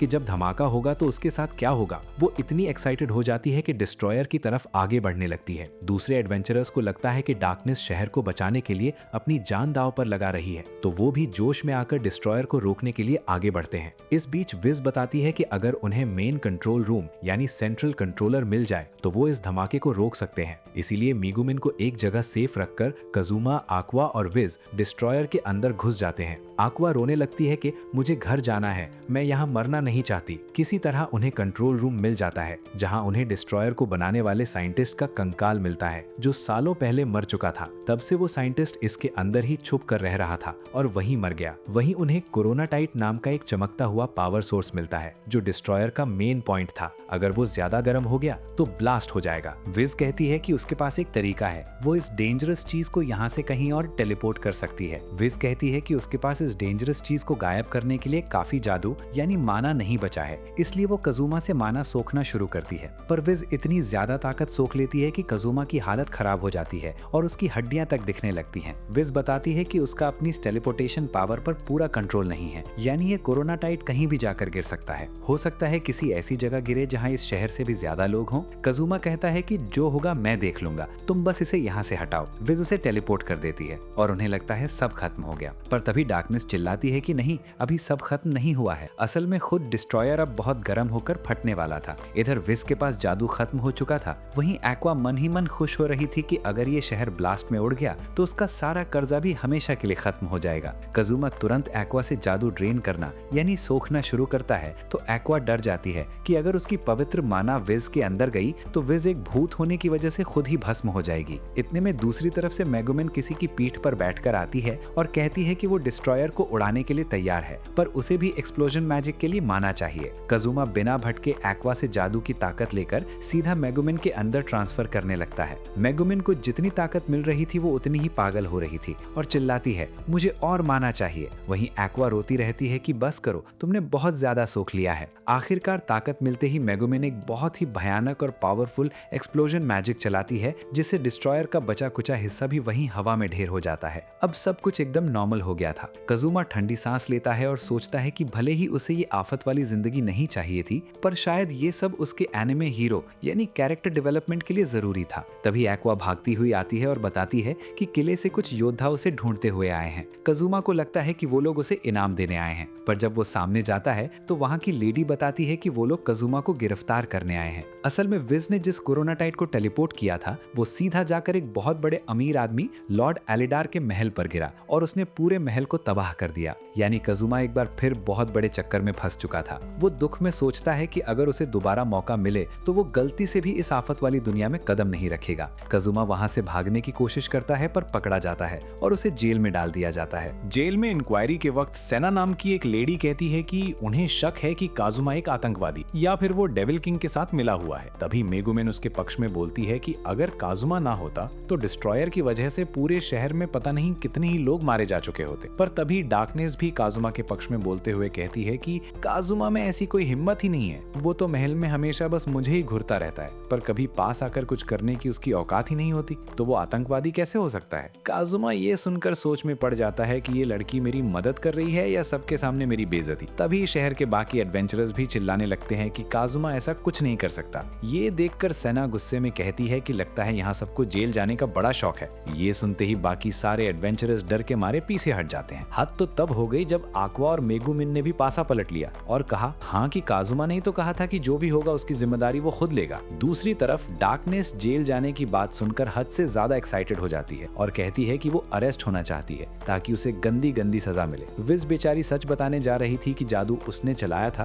पर आक्वा उसे रोक देती है और कहती है कि अगर किसी एक को बलि का बकरा बनना है तो काजुमा ही सही है। अपनी टीम की ये धोखेबाजी देखकर काजुमा गुस्से में कहता है, मुझे तुम तीनों की कोई जरूरत नहीं है, मेरे साथ मेरा पूरा गिल्ड है। पर जैसे ही वो पीछे मुड़कर देखता है, गिल्ड का एक भी बंदा वहां नहीं था। सब के सब पतली गली से निकल चुके थे। अब सीन शिफ्ट होता है जेल में, जहां काजुमा अकेला बैठकर रो रहा था। तभी जेल के पास एक जोरदार धमाका होता है और आक्वा दीवार के पास आती है। वो काजुमा को जेल से भगाने आई थी और धमाका मेगुमिन ने किया था ताकि गार्ड्स का ध्यान भटक सके। आक्वा बताती है कि उसने सुना है कि काजुमा को फांसी यानी एग्जीक्यूट भी दी जा सकती है, इसलिए वो काजुमा को ताला खोलने के लिए एक तार यानी लॉक पिक देती है और कहती है कि वो बाहर इंतजार कर रही है। पर काजुमा देखता है कि जेल के दरवाजे पर तो नंबर वाला यानी कॉम्बिनेशन लॉक लगा है, जिसे तार से नहीं खोला जा सकता। वो दुख में उस तार को फेंककर सो जाता है। अगले दिन आक्वा फिर से एक धमाका करके दरवाजे पर आती है और पूछती है कि कल वो भागा क्यों नहीं। वो रात भर बाहर इंतजार कर रही थी और गार्ड्स बार बार उससे पूछ रहे कि वो यहाँ क्या कर रही है। काजुमा उसे बताता है कि वहाँ नंबर वाला लॉक है।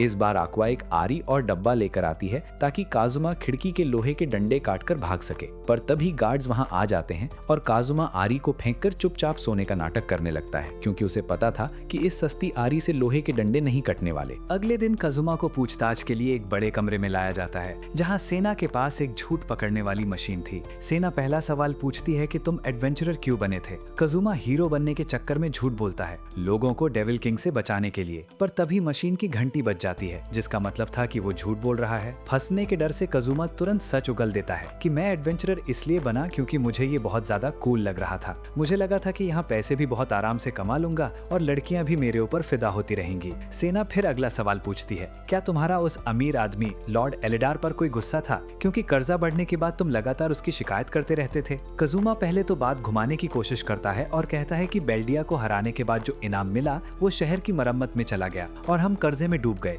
पर अमीर आदमी के महल को उड़ाना मेरा मकसद नहीं था। पर मशीन के डर से उसे फिर से सच बोलना ही पड़ता है। मैं तो बस खुद को बचाना चाहता था। मुझे घंटा फर्क नहीं पड़ता कि शहर और वहाँ के लोगों का क्या होता है। इसके बाद काजुमा खुद मेन पॉइंट पर आता है और कहता है कि मैंने उस कोरोना टाइड को टेलीपोर्ट सिर्फ और सिर्फ शहर के लोगों की जान बचाने के लिए किया था। क्योंकि ये बात 100% सच थी, इस बार मशीन की घंटी नहीं बजती। सेना भी उसकी बात मान लेती है और उसे सॉरी बोलती है। सेना का बर्ताव बदलता देख काजुमा का असली एटीट्यूड बाहर आ जाता है। वो पूरे तशन में कहता है, मैंने लोगों को डिस्ट्रॉयर से बचाया और तुम लोगों ने मुझे क्या दिया, सिर्फ कर्जा और इल्जाम। क्या तुम लोगों में तमीज नाम की चीज नहीं है? मुझे एक कप चाय तक नहीं पूछ सकते। काजुमा अभी हवा में उड़ ही रहा होता है कि सेना आखिरी और सबसे खतरनाक सवाल पूछती है, क्या तुम्हारा डेविल किंग की सेना के साथ कोई कनेक्शन है? क्या तुम उसके किसी सेनापति से मिले हो या बात करते हो? काजुमा बिना सोचे तुरंत मना कर देता है, बिल्कुल नहीं। पर तभी मशीन की घंटी जोर से बज जाती है, क्योंकि उसे झट से विज की याद आ गई थी, जो खुद डेविल किंग की एक सेनापति हैं। बस फिर क्या था, काजुमा को सीधा पब्लिक कोर्ट यानी ट्रायल में लाया जाता है, जहां लॉर्ड एलिडार भी बैठा था और फैसला होना था कि काजुमा को क्या सजा मिलेगी। काजुमा को बचाने के लिए आक्वा, मेग्युमिन और डार्कनेस खड़ी थी। सेना सबके सामने पहली गवाह क्रिस को बुलाती है। क्रिस बताती है कि काजुमा ने सबके सामने उसकी अंडरवेयर चुराई थी और फिर खुशी से नाचने लगा था। इसके बाद क्योया को बुलाया जाता है, जिसके पास से काजुमा ने तलवार चुराई थी। पर सेना उसे ये बताने का मौका ही नहीं देती कि उनके मुकाबले का नियम ही यही था कि जीतने वाला कुछ भी ले सकता है। फिर क्योया की टीम की दोनों लड़कियों को बुलाया जाता है, जो रोती हुई कहती हैं, काजुमा कह रहा था कि वो हम दोनों को बहुत पीटेगा, हमारी अंडरवेयर चुरा लेगा और वो अपनी उंगलियों से बहुत गंदे गंदे इशारे कर रहा था। इन सब बातों को आधार बनाकर काजुमा को फांसी यानी एग्जीक्यूट देने की मांग की जाती है। तभी मेगुमिन बीच में आकर कहती है, काजुमा चाहे कितना भी बड़ा थर्की क्यों ना हो, पर इससे ये साबित नहीं होता कि वो डेविल किंग के साथ मिला हुआ है और उसने जानबूझकर महल पर हमला किया था। सेना पलटकर कहती है, अगर तुम लोगों को शहर की इतनी फिक्र होती तो एक्वा फ्लड मैजिक चलाकर दीवार नहीं तोड़ती और ना ही मेगुमिन रोज ब्लास्ट करके वहाँ का माहौल खराब करती। ऊपर से काजुमा को ड्रेन टच यूज करते देखा गया है, जो एक भूत यानी लिच की स्किल है, इसलिए ये हो ही नहीं सकता कि इसका डेविल किंग से कोई रिश्ता ना हो। ये सबूत काफी था और लॉर्ड एलिडर जज से कहता है कि इस चोर को अभी के अभी फांसी का ऑर्डर दे दो। पर तभी काजुमा के शैतानी दिमाग में एक आइडिया आता है। वो बात को घुमाते हुए चालाकी से कहता है, मैं अभी डेविल किंग की सेना के लिए काम नहीं करता हूँ। क्योंकि ये लाइन बिल्कुल सच थी, यानी कि वो पहले भी उनके लिए काम नहीं करता था, इसलिए झूठ पकड़ने वाली मशीन की घंटी नहीं बजती और वो सच साबित हो जाता है। काजुमा की बात सुनकर जज केस को वहीं खत्म करने वाले होते हैं, पर तभी खड़ूस अमीर आदमी लॉर्ड एलिडार जज को धमकी देता है कि अगर उन्होंने फैसला नहीं बदला तो उनके साथ बहुत बुरा हो सकता है। डर के मारे जज काजुमा को फांसी देने का ऑर्डर सुनाने ही वाले होते हैं कि तभी डार्कनेस सबके सामने आती है और अपने डस्टनेस फैमिली का शाही निशान यानी क्रेस्ट दिखाती है, जो सीधा राजा यानी किंग के सबसे खास लोगों की फैमिली थी। डार्कनेस कहती है कि वो सबके सामने काजुमा को बेकसूर साबित करके रहेगी और अगर वो ऐसा नहीं कर पाई तो लॉर्ड एलिडार जो कहेगा वो वही करेगी। एलिडार ये सुनकर मन ही मन बहुत खुश हो जाता है क्योंकि अब वो डार्कनेस से कुछ भी करवा सकता है, इसलिए वो सबूत लाने के लिए थोड़ा वक्त दे देता है। इसके बाद कजुमा जेल से छूटकर बाकी तीनों के साथ वापस महल आता है, पर डार्कनेस वहाँ रुकने के बजाय सीधा लॉर्ड एलिडार के महल चली जाती है ताकि वो किसी भी तरह कजुमा को बचा सके। कजुमा अभी सोच ही रहा होता है कि चलो अब उसके इस नए सफर का दूसरा चैप्टर शुरू होगा, तभी कोर्ट के लोग आकर उनके पूरे महल को जब्त कर देते हैं ताकि लॉर्ड एलिडार के नुकसान की भरपाई की जा सके। यानी अब उनके पास रहने के लिए महल तो था, पर अंदर एक तिनका तक नहीं बचा था। अगले दिन सुबह ठंड के मारे एक्वा की कुल्फी जम रही थी क्योंकि घर में आग जलाने के लिए अब कुछ बचा ही नहीं था। कजुमा को अब डार्कनेस की फिक्र होने लगती है क्योंकि वो कल रात से गई हुई थी और उसकी कोई खबर नहीं आई थी। कजुमा और एक्वा दोनों डरने लगते हैं कि कहीं उस गंदे अमीर आदमी ने डार्कनेस के साथ कुछ गलत न कर दिया हो। तभी मेगुमिन वहाँ एक काले रंग की अजीब बिल्ली लेकर आती है और कहती है कि वो इसे अपने साथ रखेगी, जिसका नाम वो चोमोसुके रखती है। तभी वहाँ अचानक वही कोट वाली लेडी सेना आ पहुँचती है। वो बताती है कि शहर के पास बहुत सारे बड़े बड़े मेंढक आ गए हैं जो मेगुमिन के उन बेरात वाले धमाकों की वजह से जाग गए हैं जो वो कजुमा को जेल से भगाने के लिए रोज कर रही थी। क्योंकि ये बवासीर भी उन्हीं की वजह से खड़ा हुआ था, तो उन्हें ही इन मेंढकों को साफ करना होगा। लेकिन इससे पहले कि वो लोग कुछ समझ पाते, हमारी मेगुमिन एक बार फिर एक बड़े से मेंढक के मुंह के अंदर जा चुकी थी। असल में उसने अपना इकलौता एक्सप्लोजन मैजिक चलाकर कुछ को तो मार दिया था, पर ताकत खत्म होते ही एक दूसरे मेंढक ने उसे धर दबोचा और निगलना शुरू कर दिया। उधर एक दूसरा फ्रॉग एक्वा के पीछे भी पड़ जाता है। मेंढक के मुंह के अंदर से चिल्लाती है, कजुमा पहले एक्वा की मदद करो, मेंढक के मुंह के अंदर बहुत गर्मी है और मुझे बहुत मजा आ रहा है। डार्कनेस की बीमारी अब मेगुमिन को भी लग रही थी। कजुमा तुरंत उस मेंढक पर तीर चलाता है जिसकी स्किल उसने हाल ही में सीखी थी, पर उस सस्ते तीर का कोई असर नहीं होता और वो मेंढक एक्वा को भी निगल जाता है। आखिरकार कजुमा को अपनी तलवार निकालनी पड़ती है और वो किसी तरह उन दोनों को मेंढक के मुंह से बाहर निकालता है। पर आफत अभी खत्म नहीं हुई थी क्योंकि 3 और बड़े मेंढक उनकी तरफ बढ़ रहे थे। एक्वा इस बार साफ मना कर देती है कि वो भूत बनकर उन्हें अपनी तरफ नहीं खींचेगी और सेना भी पीछे हट जाती है क्योंकि ये बवासीर उसने खड़ा नहीं किया था। पर मेंढक सबसे पहले सीधा सेना को ही निगल जाता है, उसके बाद एक्वा को और फिर मेगुमिन को तो आधा खा ही चुका होता है। काजुमा खुद फंसने ही वाला होता है कि तभी वहाँ एक अनजान लड़की आती है और एक शानदार जादू चलाकर उन चारों मेंढकों को एक झटके में ढेर कर देती है। काजुमा जल्दी से मेगुमिन को थोड़ा जादू यानी माना ट्रांसफर करता है ताकि वो खड़ी हो सके। तभी उन्हें पता चलता है कि उस लड़की का नाम यूनियन है जो खुद को मेगुमिन का सबसे बड़ा दुश्मन यानी राइवल मानती है। वो भी एक आर्च विज़र्ड है और उसके पिता क्रिम्सन डीमन क्लैन के चीफ हैं। यूनियन वहां आते ही मेगुमिन को मुकाबले के लिए चैलेंज करती है, पर मेगुमिन ठंड का बहाना बनाकर मना करने लगती है। यूनियन के बार बार उकसाने पर मेगुमिन मुकाबले के लिए मान तो जाती है, पर कहती है कि ये मुकाबला जादू का नहीं बल्कि हाथ पैर चलाने का यानी मार्शल आर्ट्स होगा क्योंकि उसकी जादू की ताकत खत्म हो चुकी है। यूनियन सबको बताता है कि मेगुमिन ने कभी स्कूल में मार्शल आर्ट्स की क्लास नहीं ली थी। वो हमेशा क्लास में लेट आती थी और सिर्फ यूनियन का टिफिन यानी लंच चुराकर खाने के लिए आती थी। मेगुमिन ढिठाई से कहती है कि उस वक्त हालात ही ऐसे थे कि उसे यूनियन के टिफिन पर ही पूरा दिन निकालना पड़ता था। अब दोनों लड़ने के लिए तैयार थीं और काजुमा को लग रहा है कि यूनियन आराम से जीत जाएगी, पर क्योंकि मेगुमिन मेंढक के उस गंदे चिपचिपाए लाला से यानी स्लाइम लिक्विड से पूरी तरह लथपथ थी, यूनियन गिन के मारे लड़ने से पहले ही हार मान लेती है। पर हमारी मेगुमिन कहाँ मानने वाली थी, वो जबरदस्ती यूनियन को पकड़कर उस गंदे लिक्विड में पूरी तरह नहला देती है। इसी बीच हम एक अजीब सीन देखते हैं जहाँ लॉर्ड एलिडार के महल में डार्कनेस का कवच निकाल दिया गया है और वो बहुत ज्यादा भीतर से तड़प रही है, जिसमें उसे अंदर ही अंदर बहुत मजा आ रहा है। वापस आते वक्त मेगुमिन रास्ते में काजुमा को भी उस गंदे लिक्विड से पूरा भिगो देती है। घर पहुंचने के बाद जब काजुमा पहले नहाने जा रहा होता है तो मेगुमिन उसे रोकते हुए कहती है, क्या तुमने लेडीज फर्स्ट के बारे में नहीं सुना? तब हमारा काजुमा अपना सबसे आइकॉनिक डायलॉग बोलता है, बेटा मैं जेंडर इक्वालिटी का सच्चा सेवक हूँ। अगर लड़कियां इज्जत चाहती हैं तो उन्हें पहले लड़कों को इज्जत देनी होगी। काजुमा साफ कह देता है कि वो इन लेडीज फर्स्ट जैसी फालतू बातों को नहीं मानता। अब दोनों के बीच इस बात पर झगड़ा शुरू हो जाता है कि बाथरूम में पहले कौन जाएगा। मेगुमिन गुस्से में आकर कहती है, अगर ऐसी बात है तो चलो हम दोनों एक साथ ही नहा लेते हैं। मेगुमिन को लगा था कि ये सुनकर काजुमा शर्मा कर मना कर देगा और उसे पहले जाने देगा, पर हमारा काजुमा तो एक कदम आगे था। वो तुरंत कहता है, ठीक है चलो। दोनों फिर से झगड़ने लगते हैं और आखिरकार दोनों को एक साथ ही नहाना पड़ता है। बाथरूम में बैठकर काजुमा सोच रहा होता है कि अगर उन्हें किसी ने इस हालत में देख लिया तो लोग उसे पक्का थरकी और पेडोफाइल यानी बच्चों को छेड़ने वाला समझेंगे। तभी उनका डर सच होने वाला होता है। एक्वा वहां वापस आती है और दोनों को ढूंढते हुए सीधा बाथरूम की तरफ बढ़ने लगती है। एक्वा से खुद को बचाने के लिए काज़ुमा अपनी पूरी ताकत लगाता है और फ्रीज मैजिक का यूज करके बाथरूम के दरवाजे को पूरी तरह बर्फ से जाम कर देता है। दरवाजा तो फ्रीज हो जाता है, पर इस चक्कर में काज़ुमा की पूरी ताकत खत्म हो जाती है और वो हिलने के लायक भी नहीं बचा था। इधर मेगुमिन का दिमाग चलता है और वो चिल्लाती है, इसका मतलब तुम सच में एक नंबर के थरकी और पेडोफाइल हो। उसे इतना गुस्सा आता है कि वो पानी में ही काज़ुमा को धो डालती है और आखिर में एक्वा को इस सारे कांड का पता चल ही जाता है। इसके बाद तीनों लोग विस की दुकान पर आते हैं एक पुराने क्रिस्टल को बेचने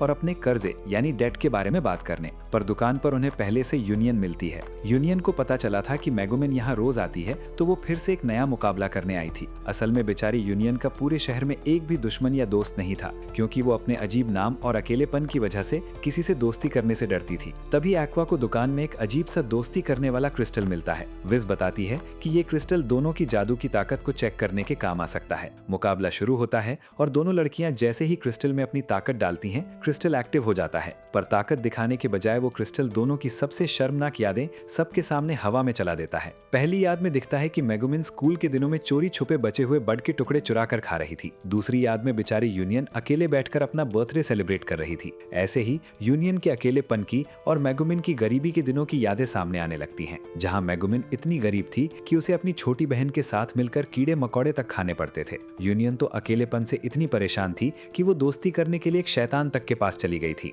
विज़टैब असली बात बताती है कि ये क्रिस्टल दोस्ती बढ़ाने के लिए दोनों के बीच का सारा पर्दा हटा देता है, यानी ये दोनों के सबसे गंदे और शर्मनाक पास्ट को एक दूसरे के सामने ला देता है, ताकि दोनों में कोई राज न रहे। अपनी ऐसी गरीबी और शर्मनाक यादें सबके सामने चलती देख मेगुमिन गुस्से में पागल हो जाती है और गुस्से में आकर उस महंगे क्रिस्टल के 2 टुकड़े कर देती है। अब नियम के मुताबिक उस टूटे हुए क्रिस्टल के पैसे भी किसको देने पड़ेंगे? बिल्कुल सही, हमारे बेचारे काज़ुमा को। कर्जे के बोझ में दबे काज़ुमा को देखकर यूनियन कहती है कि चलो इस बार का मुकाबला हम दोनों के बीच एक ड्रॉ पर खत्म होता है। मेगुमिन बिना किसी शर्म के हाँ कहती है, क्योंकि उसे लगता है कि वो अब एक अडल्ट यानी समझदार बन चुकी है और उसे इन पुरानी बातों से कोई फर्क नहीं पड़ता। यूनियन ये देखकर कहती है, वाओ मेगुमिन, तुम कितनी बदल गई हो और कितनी अच्छी हो। तभी मेगुमिन अपना दिमाग चलाती है और धीरे से कहती है, बेटा, मेरे अडल्ट होने का मतलब ये है कि मैं और काज़ुमा अब एक साथ ही नहाते हैं। ये सुनते ही बेचारी यूनियन के होश उड़ जाते हैं और वो डर के मारे वहाँ से भाग खड़ी होती है और चिल्लाती है,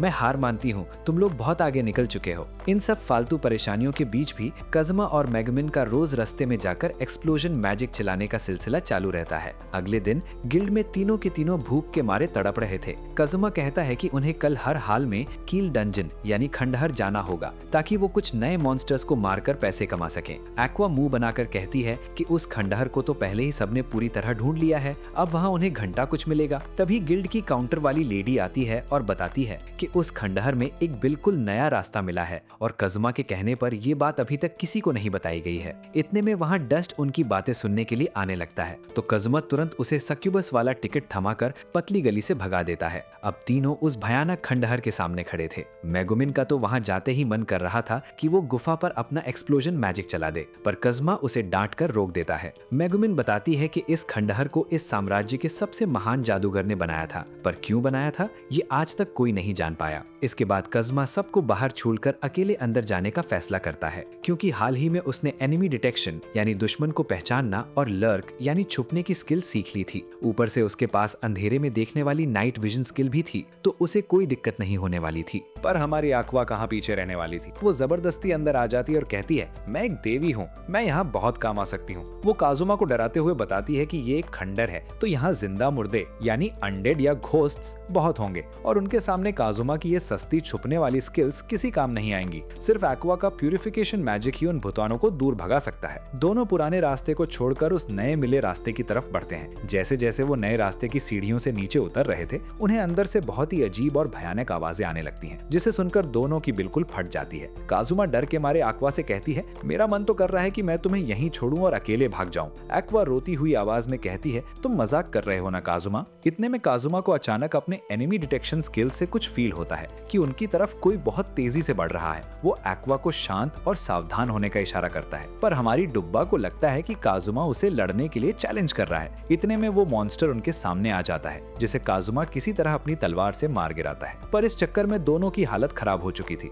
एक्वा बताती है कि इन शैतानों को ग्रेमलिन कहा जाता है, जो बहुत कमजोर होते हैं और ऐसी गुफाओं में ही पाए जाते हैं। काजुमा हैरान होकर पूछता है, इसका मतलब तुम्हें अंधेरे में सब साफ दिखता है? एक्वा घमंड से कहती है, हाँ, एकदम दिन के उजाले की तरह। तभी काजुमा को एक बात याद आती है और वो पूछता है, अच्छा, जब हम दोनों शुरुआत में उस अस्तबल में रहा करते थे तो तुमने कहा था ना कि रात को तुम्हें अजीब सी सरसराहट की आवाजें आती थीं। क्या तुमने कभी मुड़कर देखा कि वो क्या था? एक्वा कहती है, नहीं, मैंने आवाज तो सुनी थी पर कभी डर के मारे मुड़कर नहीं देखा। ये सुनकर काजुमा चैन की सांस लेता है, क्योंकि अब आप तो समझ ही गए होंगे कि रात को वो अजीब आवाजें किसकी थीं और काजुमा वहाँ क्या कांड कर रहा था। इसके बाद दोनों डर डर कर आगे बढ़ते हैं। रास्ते में उन्हें एक पुराने एडवेंचरर का कंकाल मिलता है। एक्वा आगे बढ़कर उसकी भटकती हुई आत्मा को मुक्ति दिला देती है। काजुमा ये देखकर दंग रह जाता है, क्योंकि आमतौर पर एक्वा इतनी समझदारी और दयालु नहीं बनती थी। दोनों और आगे बढ़ते हैं, पर उन्हें अभी तक कुछ कीमती नहीं मिला था। तभी अचानक उन्हें सामने एक खजाने का डब्बा यानी ट्रेजर चेस्ट दिखता है। एक्वा खुश होकर आगे बढ़ने लगती है, पर काजुमा उसे रोक लेता है, क्योंकि ऐसी जगहों पर हमेशा जाल बिछाए होते हैं।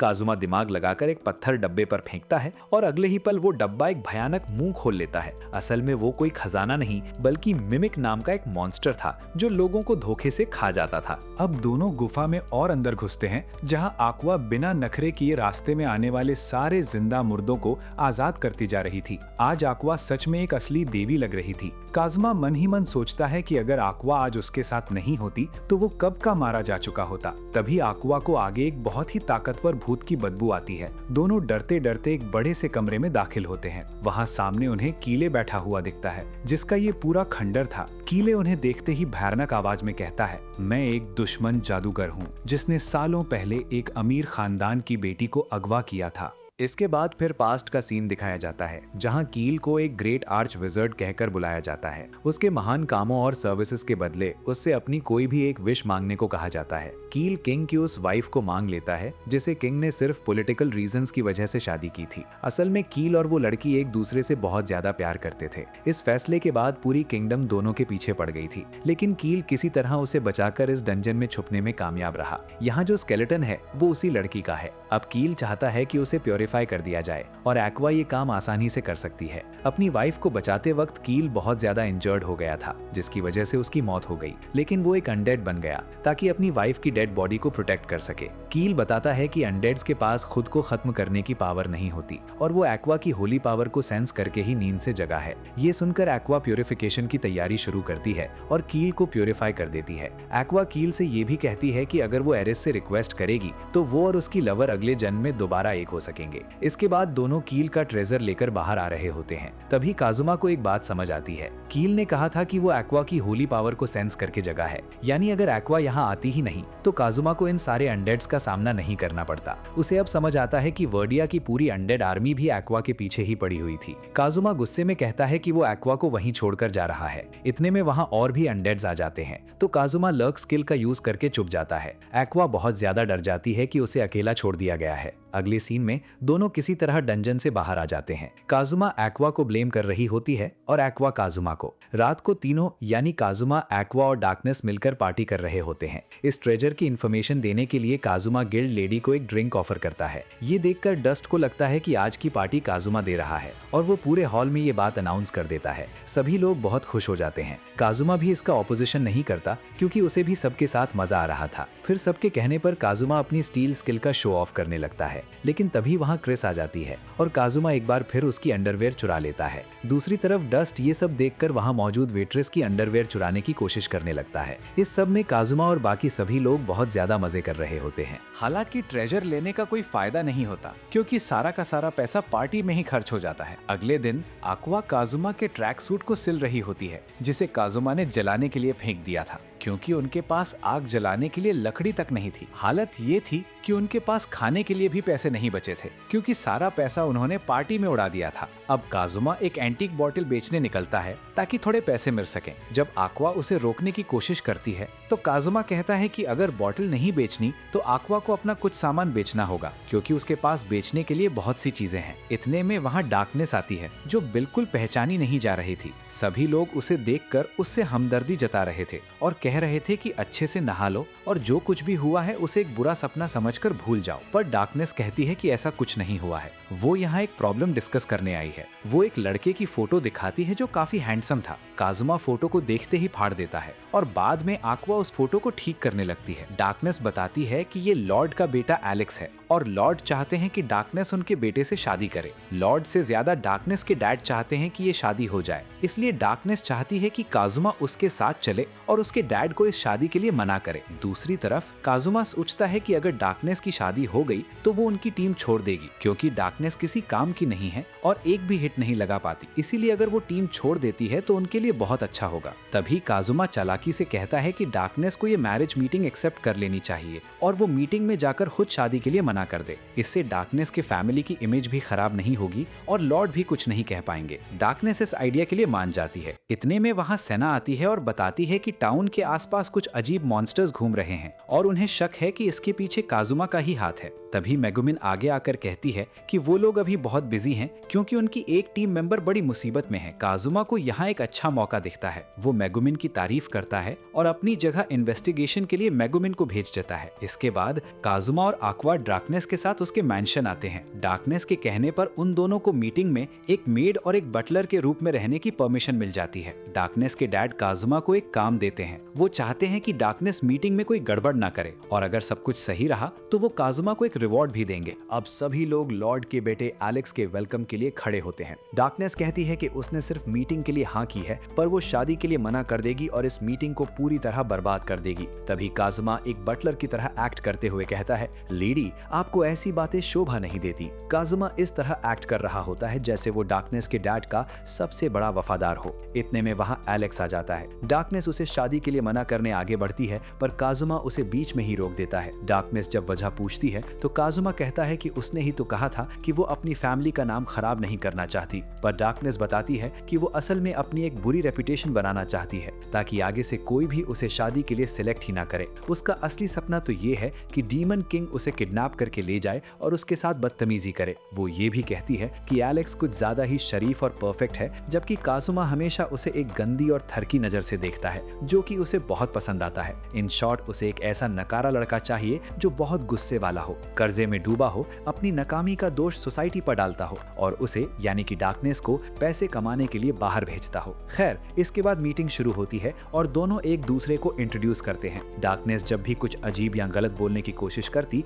काजुमा पीछे से अपनी आइस मैजिक का यूज करके उसे चुप करा देता। तभी डार्कनेस के डैड दोनों को अकेले में बात करने के लिए गार्डन में भेज देते हैं पर काजुमा और एक्वा भी एक मेड और बटलर के रूप में उनके साथ ही जाते हैं। गार्डन में एलेक्स उन दोनों को देखकर कहता है कि तुम दोनों काफी क्लोज लगते हो। डार्कनेस तुरंत हाँ कहती है और बोलती है कि वो लोग एक साथ खाते हैं, नहाते हैं और यहाँ तक कि एक साथ सोते भी हैं। इतने में वो अचानक अपने कपड़े फाड़ देती है और कहती है कि वो ट्रेनिंग हॉल में एलेक्स की ताकत का टेस्ट लेना चाहती है। काजुमा तो बस डार्कनेस को ही घुरे जा रहा होता है जिसे देखकर डार्कनेस कहती है कि एक असली नोबल ऐसा होता है जिसकी आंखों में थरकपन भरा हो। एलेक्स कहता है कि वो एक नाइट है और किसी लड़की पर हाथ नहीं उठा सकता। इस पर डार्कनेस कहती है कि तुम्हें काजुमा से सीखना चाहिए जो लड़कियों को पीटने से भी पीछे नहीं हटता और जेंडर इक्वालिटी पर पूरा भरोसा रखता है। एलेक्स कहता है कि वो यहाँ इस शादी को मना करने आया था पर अब डार्कनेस का ये अजीब बिहेवियर देखकर उसे डार्कनेस में इंटरेस्ट आने लगा है। अगले सीन में दिखाया जाता है कि एलेक्स से बार बार हारने के बाद भी डार्कनेस दोबारा फाइट करना चाहती है। उसके इस जज्बे को देखकर एलेक्स हार मान लेता है पर उसे क्या पता कि डार्कनेस बार बार फाइट इसलिए कर रही है क्योंकि उसे किसी से पिटना बहुत पसंद है। एलेक्स कहता है कि तुम सच में बहुत स्ट्रांग हो। तभी डार्कनेस काजुमा को फाइट करने के लिए बुलाती है ताकि वो एलेक्स को दिखा सके कि एक असली मर्द कैसा होता है। काजुमा फाइट करने के बजाय वाटर मैजिक का यूज करके डार्कनेस को पूरा गीला कर देता है। क्योंकि डार्कनेस ने व्हाइट कपड़े पहने थे इसलिए काजुमा उसे बस देखता ही रह जाता है और डार्कनेस को भी इसमें बहुत मजा आ रहा होता है। वो एलेक्स से कहती है कि एक रियल मैन ऐसे ही फाइट करता है। इसके बाद darkness darkness hand to hand fight शुरू कर देती है, जहां काजुमा का हारना बिल्कुल पक्का था। लेकिन काजुमा चालाकी से ड्रेन टच का यूज करके उसकी एनर्जी सक करने लगता है। पर डार्कनेस के पास इतना ज्यादा माना यानी एनर्जी होता है कि वो इसके बीच में ही काजुमा का हाथ मरोड़ने लगती है। दोनों ये भी डिसाइड करते हैं कि जो जीतेगा हारने वाले को उसकी बात माननी पड़ेगी। काजुमा कहता है कि वो कुछ ऐसा करेगा कि डार्कनेस उसके सामने छोड़ देने की भीख मांगने लगेगी। क्योंकि डार्कनेस हमेशा से ही ऐसा कुछ फील करना चाहती थी, इसलिए वो जानबूझकर हारने लगती है। काजुमा इस वक्त बिल्कुल एक गंदे और थरकी लड़के की तरह बिहेव कर रहा होता है। थोड़ी देर में माना यानी एनर्जी की कमी की वजह से डार्कनेस बेहोश हो जाती है। तभी उसके डैड वहां आ जाते हैं और डार्कनेस को इस हालत में देखकर काजुमा और आक्वा को सीधा मौत की सजा यानी एग्जीक्यूट देने का ऑर्डर दे देते हैं। लेकिन बाद में पूरी बात समझने पर दोनों को छोड़ दिया जाता है। बातों बातों में एलेक्स कहता है कि अगर काजुमा यहाँ ना होता तो वो खुद डार्कनेस से शादी कर लेता, क्योंकि उसे लग रहा था कि काजुमा और डार्कनेस के बीच कुछ चल रहा है। डार्कनेस के डैड को भी ऐसा ही लगता है। इतने में डार्कनेस को होश आ जाता है और उसे लगता है कि उसके साथ कुछ गलत किया गया है, पर काजुमा तुरंत मना करता है कि उसने कुछ नहीं किया। डार्कनेस तभी स्माइल करती है और कहती है कि इस मैरिज को प्लीज कैंसिल कर दिया जाए, क्योंकि उसके अंदर एक छोटा काजुमा बड़ा हो रहा है। जैसा कि हम सब जानते हैं ये बात बिल्कुल झूठ थी, पर एलेक्स उन दोनों के लिए बहुत खुश होता है और कहता है कि वो सबको यही बताएगा कि उसने खुद शादी कैंसिल की है ताकि डार्कनेस पर कोई आंच ना आए। दूसरी तरफ डार्कनेस के डैड ये सुनकर बहुत खुश हो जाते हैं कि उनका पोता आने वाला है, जबकि आक्वा को बिल्कुल यकीन नहीं हो रहा था कि ऐसा कब हो गया। तभी वहां सेना आती है और बताती है कि किले के उसी डंजन से बहुत सारे मॉन्स्टर्स बाहर आ रहे हैं जहां काजुमा गया था। काजुमा कहता है कि उसे इस बारे में कुछ नहीं पता और वो बाकी सबसे भी ये कंफर्म करता है, लेकिन उसे आक्वा पर शक होता है, इसलिए वो उसे साइड में ले जाकर पूछता है। तब पता चलता है कि आक्वा ने किले को प्योरीफाई करने के बाद वहां के मैजिक सर्कल को रिमूव नहीं किया था और वहीं छोड़ दिया था, जिसकी वजह से सारे मॉन्स्टर्स डंजन से बाहर आ रहे हैं। अगले सीन में वो चारों इस प्रॉब्लम को सॉल्व करने के लिए निकलते हैं, लेकिन गुनहगार नहीं बल्कि हीरो बनकर। काजुमा ने कहा है कि वो इसमें टाउन की मदद करना चाहते हैं और उसे किसी भी हाल में बचाएंगे। वहां पहुंचने पर उन्हें बहुत क्यूट दिखने वाले मॉन्स्टर्स मिलते हैं। सेना तभी काजुमा को एक तालिस्मन यानी तावीज देती है ताकि इस मुसीबत को बुलाने वाले असली कास्टर को हराया जा सके। वो बताती है कि ये मॉन्स्टर्स किसी पर भी आकर चिपक जाते हैं और फिर ब्लास्ट हो जाते हैं। क्योंकि डार्कनेस बहुत स्ट्रॉन्ग है, इसलिए उसे इन ब्लास्ट से कोई फर्क नहीं पड़ेगा। इसलिए तय होता है कि डार्कनेस आगे आगे चलेगी और काजुमा उसके पीछे रहेगा। मेगुमिन और आक्वा अंदर आने से पहले ही मना कर देती हैं, क्योंकि मेगुमिन डंजन के अंदर कोई काम नहीं आ सकती और आक्वा दोबारा उस डंजन में नहीं जाना चाहती। डंजन के अंदर आने के बाद डार्कनेस अपनी स्वॉर्ड से उन मॉन्स्टर्स को हिट कर पा रही थी,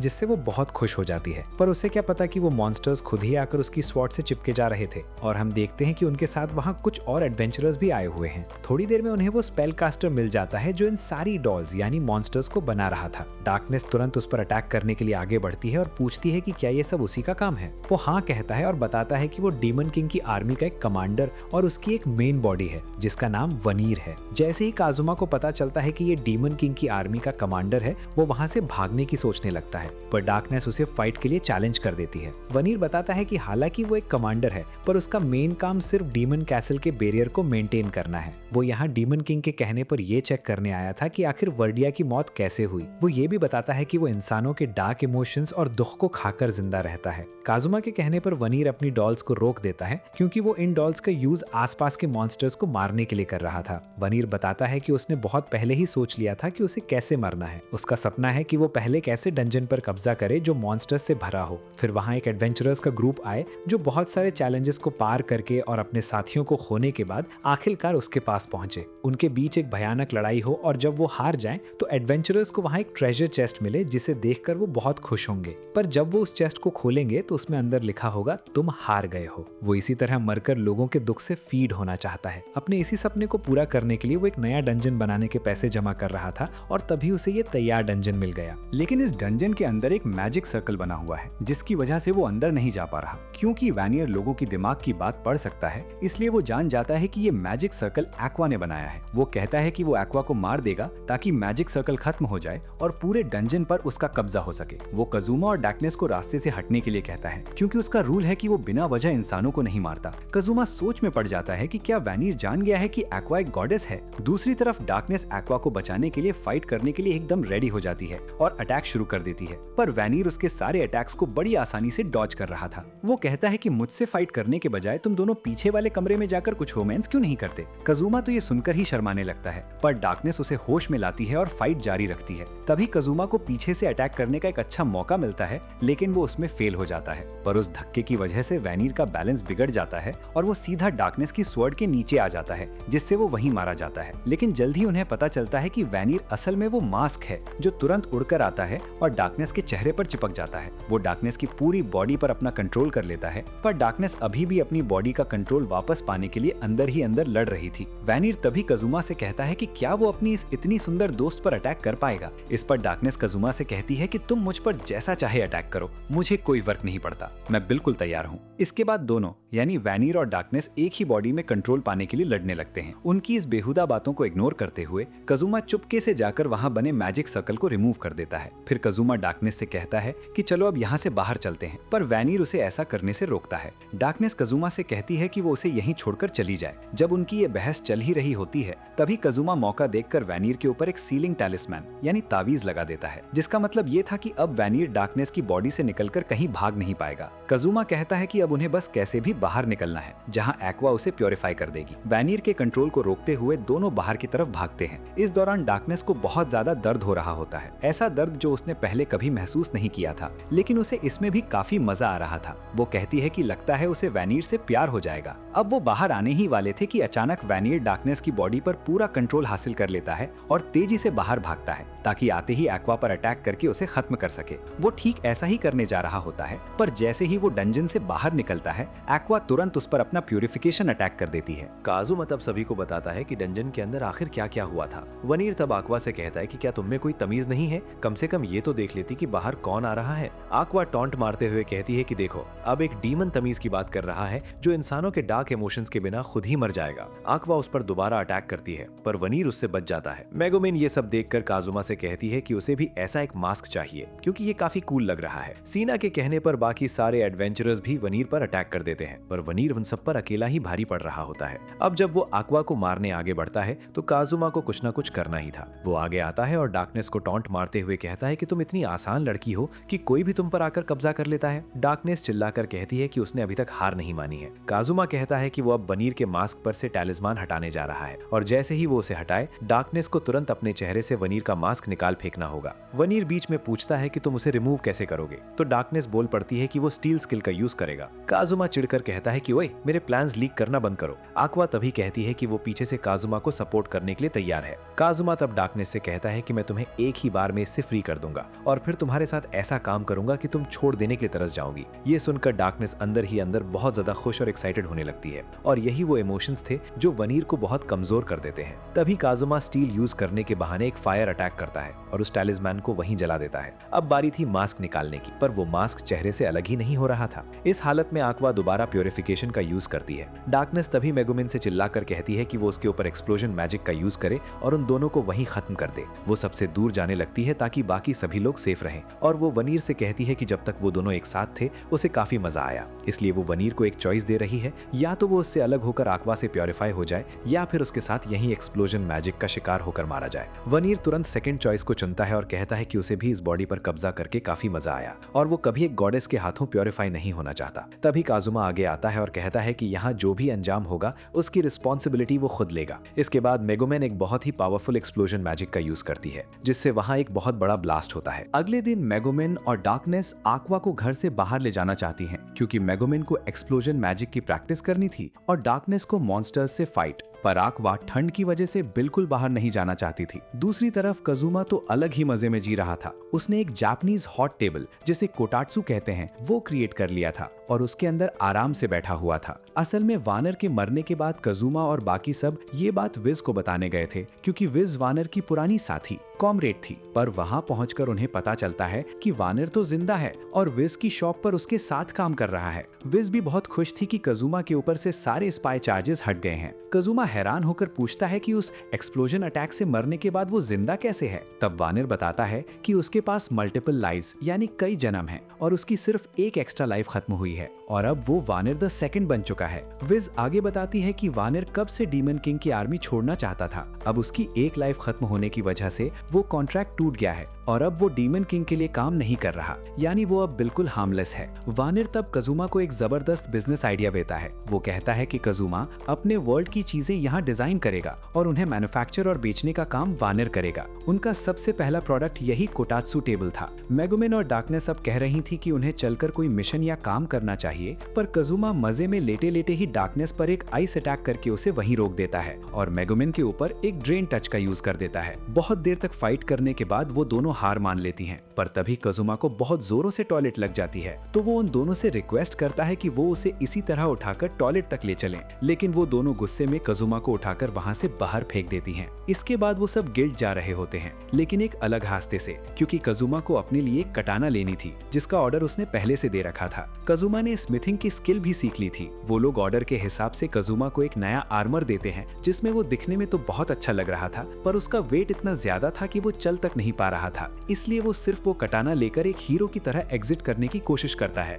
लेकिन कटाना इतनी बड़ी थी कि जब वो उसे निकालने लगा तो वो दीवार से टकरा गई और उसके पास बड़े बड़े पत्थर गिरने लगे, जिससे वो बाल बाल बचा। यहाँ तक कि वो उस कटाना की वजह से दरवाजे से बाहर भी नहीं निकल पा रहा था। एंड में उसे मजबूरन अपनी तलवार का साइज छोटा करवाना पड़ता है। कजुमा अब इस तलवार को एक अच्छा सा नाम देना चाहता है। इतने में एक्वा और डार्कनेस उन्हें बताती हैं कि उन्हें एक बहुत अच्छा क्वेस्ट मिला है जिसका नाम है लिजर्ड रनर्स। गिल लेडी उन्हें एक्सप्लेन करती है कि जब इन लिजर्ड्स का मेटिंग पीरियड चल रहा होता है तब सारे मेल्स एक प्रिंसेस लिजर्ड के पीछे भागते हैं। जो सबसे आगे निकलता है उसे किंग बनाया जाता है और वही मीटिंग करता है, पर इस चक्कर में उनके रास्ते में जो कुछ भी आता है वो उसे कुचलते हुए निकल जाते हैं। काजुमा कहता है कि वो ये क्वेस्ट बहुत आसानी से अपने इस नए पार्टनर के साथ पूरा करेगा। वो अपनी तलवार की बात कर रहा होता है, पर इससे पहले कि वो कोई अच्छा नाम सोचे, मेगुमिन तुरंत उस तलवार का नाम चुनचुन मारू रख देती है। काजुमा अब सोचकर परेशान हो रहा था कि अगर वो कभी डीमन किंग को हरा भी देता है तो वो लोगों से क्या कहेगा कि ये है मेरी लेजेंडरी सोर्ड चुनचुन मारू। इसके बाद क्वेस्ट शुरू होता है।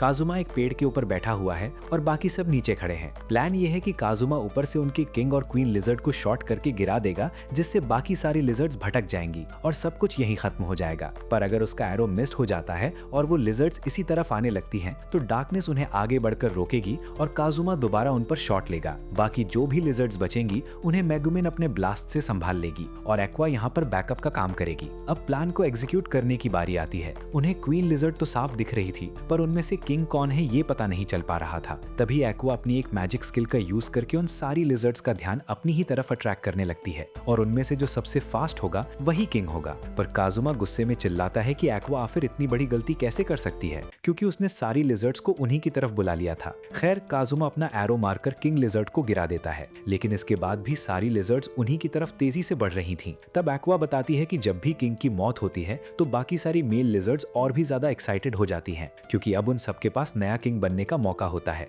इसलिए हमेशा पहले क्वीन को ही मारना चाहिए था। अब मेगुमिन उन्हें रोकने के लिए अपने एक्सप्लोजन मैजिक के साथ बिल्कुल रेडी थी, पर वो एंड मोमेंट पर उसे यूज नहीं कर पाती, क्योंकि सुबह ही काजुमा ने ड्रेन टच का यूज करके उसकी सारी मैना यानी एनर्जी चुरा ली थी। अब उन लिजर्ड्स को रोकने के लिए डार्कनेस सामने आती है, पर उससे भी कोई फर्क नहीं पड़ता और वो उन्हें रोक नहीं पाती। तभी काजुमा दोबारा क्वीन लिजर्ड को टारगेट करने की कोशिश करता है, जिसे देखकर क्वीन सीधा उस पर अटैक कर देती है। काजुमा उसे शॉट करके मारने में कामयाब तो हो जाता है, पर वो मरी हुई क्वीन सीधा उसी के ऊपर आकर गिरती है, जिससे काजुमा पेड़ से नीचे गिर जाता है। वो इतनी बुरी तरह गिरा था कि उसकी दोबारा मौत हो जाती है। कजुमा एक बार फिर से गॉडेस एरिस के सामने पहुंच जाता है। एरिस उसे समझाती है कि उसे थोड़ा संभल कर काम करना चाहिए। कजुमा पूछता है कि बाकी सब तो ठीक है ना। एरिस जब हाँ कहती है तो कजुमा शांति से बैठ जाता है जब तक कि एक्वा उसे वापस रिवाइव नहीं कर देती। कजुमा एरिस से पूछता है कि क्या वो इस बड़े से कमरे में अकेले रहकर बोर नहीं हो जाती। एरिस कहती है कि अगर वो यहाँ बोर हो रही है तो इसका मतलब बाहर की दुनिया में सब कुछ ठीक चल रहा है और ये एक अच्छी बात है।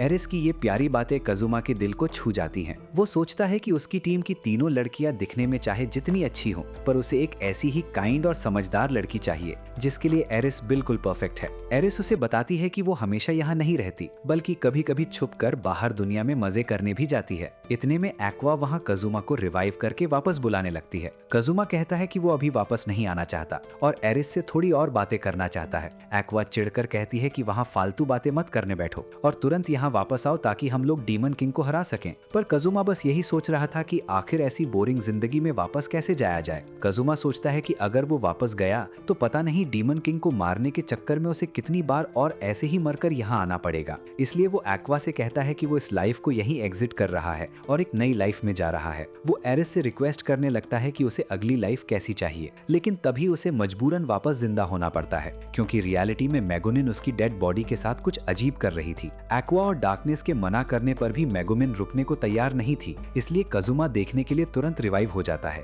कि आखिर मेगुमिन उसके साथ क्या कर रही है। जिंदा होते ही वो देखता है कि मेगुमिन उसके पेट के ऊपर बैठी हुई है। कजुमा को पहले तो समझ नहीं आता कि मेगुमिन ने क्या किया है, पर जब वो घर आकर नहाने जाता है तब उसे असली बात पता पता चलती है। मेगुमिन ने उसके पेट पर एक एरो बनाकर लिखा था, यहाँ है एक होली मैजिक स्वॉर्ड, और अचानक ही उसका अंडरवेयर भी निकल जाता है, जिसे देखकर एक्वा स्माइल करने लगती है। अगले दिन हम देखते हैं कि एक्वा और कजुमा बिल्कुल शांत होकर रॉयल्स की तरह बिहेव कर रहे थे, एकदम तमीज से बात करना और बिल्कुल गुस्सा ना करना। मेगुमिन ये देखकर शॉक हो जाती है। उसे लगता है कि उसकी ड्राइंग की वजह से ही कजुमा और एक्वा ऐसे अजीब बन गए हैं, इसलिए वो दोनों से माफी मांगने लगती है ताकि वो नॉर्मल हो जाएं, पर उन पर कोई असर नहीं होता। तब डार्कनेस असल बात बताती है कि मेगुमिन की इस ड्राइंग की वजह से काजुमा बहुत ज्यादा गुस्से में था और उसे बिल्कुल छोड़ने के मूड में नहीं था, इसलिए वो अचानक इतना शांत एक्ट कर रहा था। तभी वहाँ वैनर आ जाता है। एक्वा पूछती है कि वो अंदर कैसे आया, क्योंकि घर पर तो बैरियर लगा हुआ था। वैनर टॉन्ट मारते हुए कहता है, क्या वो बैरियर था? मुझे लगा किसी नाकाम प्रीस्ट का कोई नाकाम एक्सपेरिमेंट था।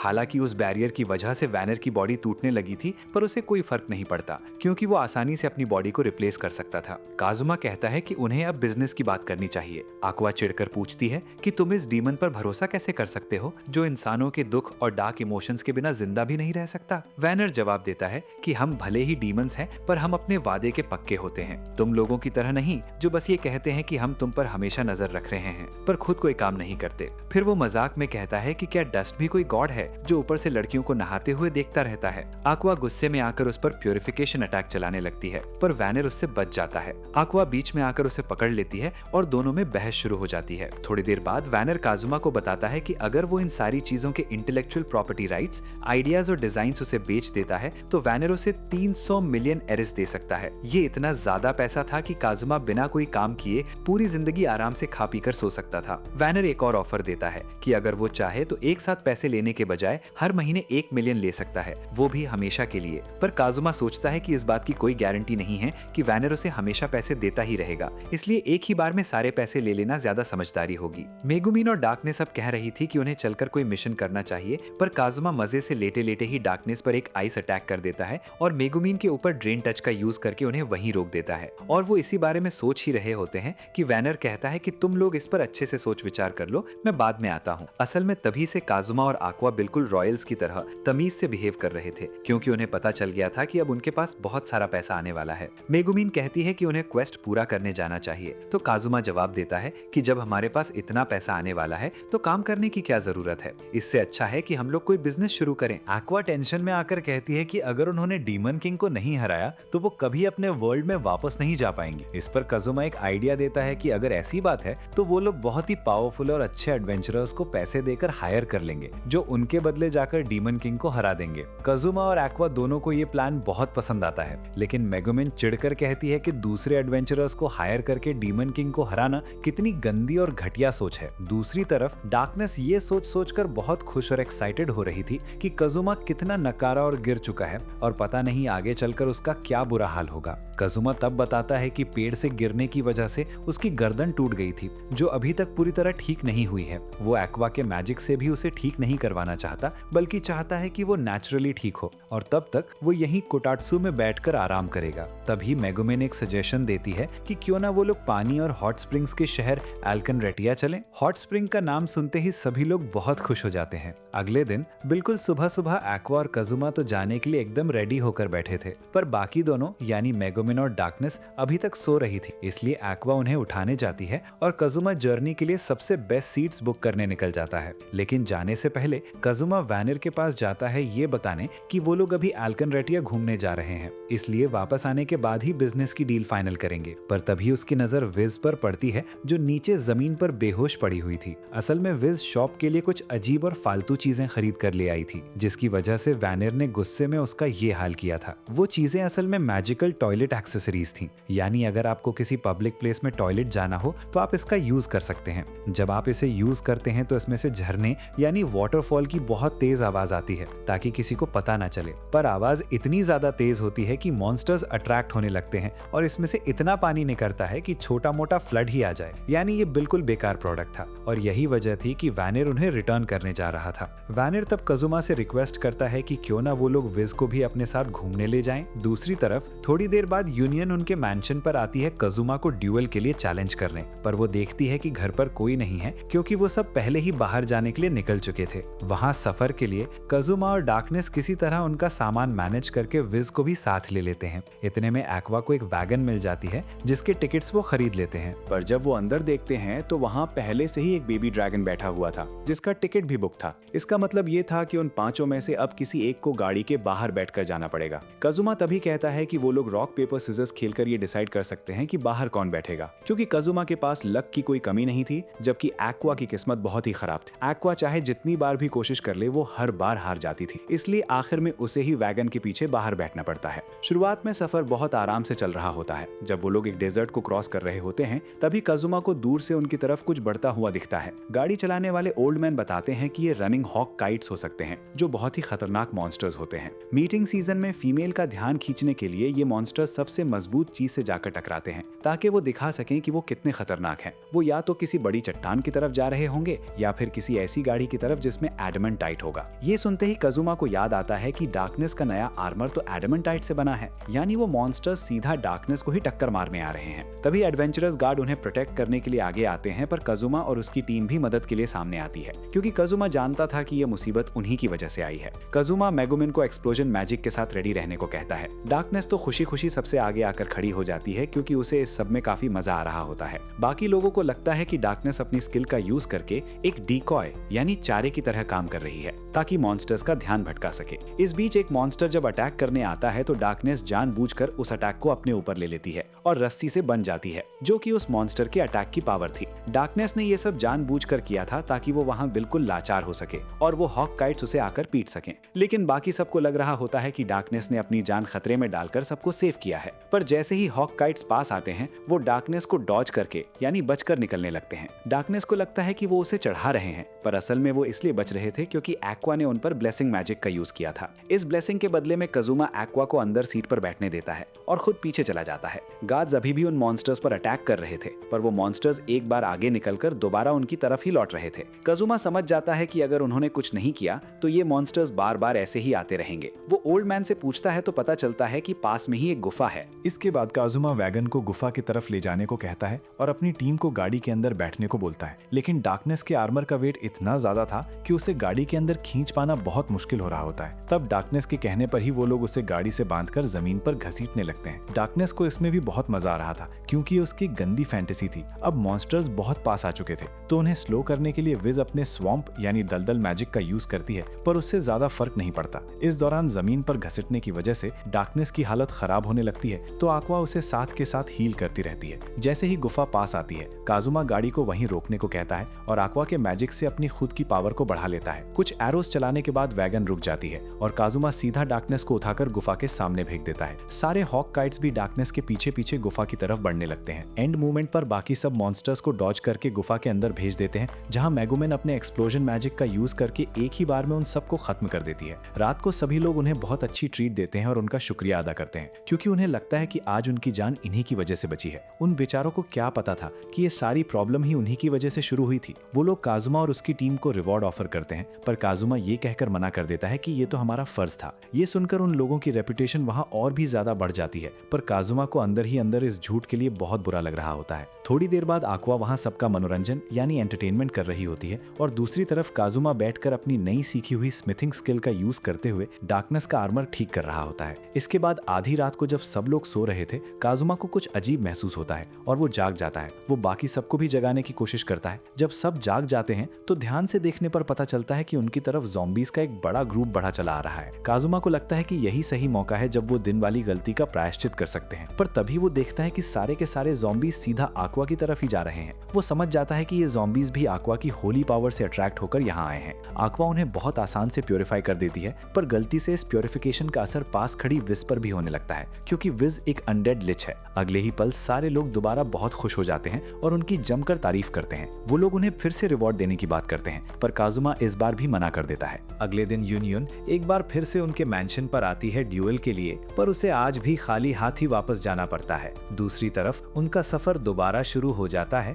और वो जल्दी ही एल्कन रेटिया पहुंच जाते हैं। यहाँ आकर अलग अलग एल्फ्स और विजर्ड्स को देखकर काजुमा को सच में लगता है कि जैसे वो किसी किसी रियल फैंटेसी वर्ल्ड में आ गया हो। मेगुमिन बताती है कि यहाँ एडवेंचरर्स अपनी हेल्थ को ठीक करने आते हैं क्योंकि यहाँ के हॉट स्प्रिंग्स में मैजिकल हीलिंग पावर्स हैं। इसके बाद कजुमा को पता चलता है कि ये पूरा टाउन एक्सिस चर्च का गढ़ है जिसकी गॉडेस खुद एक्वा है और यही असली वजह थी कि एक्वा यहाँ आना चाहती थी। इतने में वहाँ बहुत सारे लोकल लोग इकट्ठा हो जाते हैं और उन्हें अपने चर्च की खूबियां बताकर एक्सिस कल्ट ज्वाइन करने के लिए फोर्स करने लगते हैं। उन लोगों से पीछा छुड़ाने के लिए उन्हें वहां से भागकर एक होटल में आना पड़ता है। होटल पहुंचकर विज बताती है कि उसे नींद में वर्डिया का सपना आया था जो उसे अपने पास बुला रहा था। इसका मतलब था कि वो एक्वा की प्यूरिफिकेशन की वजह से मौत के काफी करीब पहुंच गई थी, पर अब वो ठीक है। एक्वा और मेगुमिन यहाँ का चर्च घूमने चली जाती हैं और विज बाकी दोनों यानी कजुमा और डार्कनेस को टाउन घुमाने के लिए कहती है, इसलिए वो दोनों भी बाहर घूमने निकलते हैं। सबसे पहले उन्हें एक लेडी मिलती है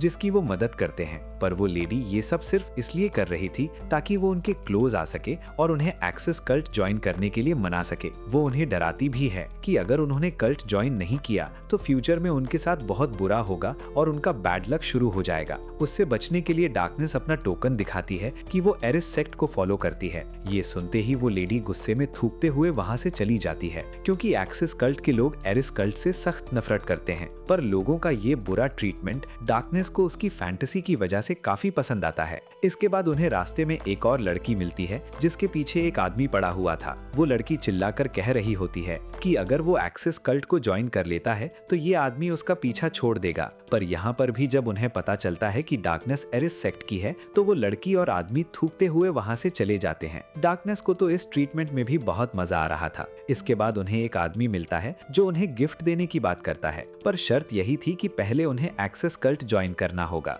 फिर एक क्यूट लड़की और एक ओल्ड लेडी भी उन्हें मिलती हैं जो यही सब कर रही थी। इन सब से परेशान होकर कजुमा एक रेस्टोरेंट में चला जाता है, पर डार्कनेस को तो यहाँ बहुत मजा आ रहा था और वो सोच रही थी कि उसे यहीं शिफ्ट हो जाना चाहिए। रेस्टोरेंट में कजुमा को तो पीने के लिए पानी दिया जाता है, पर डार्कनेस के एरिस कल्ट की होने की वजह से उसे एक हड्डी लाकर दी जाती है जो कुत्ते खाते हैं। लेकिन डार्कनेस को इसमें भी बहुत ही ज्यादा मजा आ रहा होता है। एंड में उन्हें एक बहुत ही प्यारी बच्ची मिलती है जो गिरने की वजह से रो रही थी क्योंकि उसे चोट लगी थी। वो दोनों आगे बढ़कर उसकी मदद करते हैं। फिर वो लड़की उनका नाम पूछती है और उन्हें एक पेपर पर अपना नाम लिख देने को कहती है। कजुमा जैसे ही नाम लिखने जाता है उसकी नजर पड़ती है कि ये तो एक्सिस कल्ट ज्वाइन करने का फॉर्म है, यानी एक्सिस कल्ट में बच्चे से लेकर बूढ़े तक सभी लोग ऐसे ही हैं जो किसी भी तरह दूसरों को अपने कल्ट में ज्वाइन करवाना चाहते हैं। इस सब से बिल्कुल पकने के बाद कजुमा सीधे चर्च आता है एक्वा और मेगुमिन को ढूंढने। वो देखता है कि मेगुमिन तो वहाँ डर के मारे एक कोने में बैठी हुई है क्योंकि उसे एक्सिस कल्ट के लोगों से बहुत डर लग रहा था। वहीं दूसरी तरफ एरिस सेक्ट की होने की वजह से बाहर कुछ बच्चे डार्कनेस को पत्थर मार रहे थे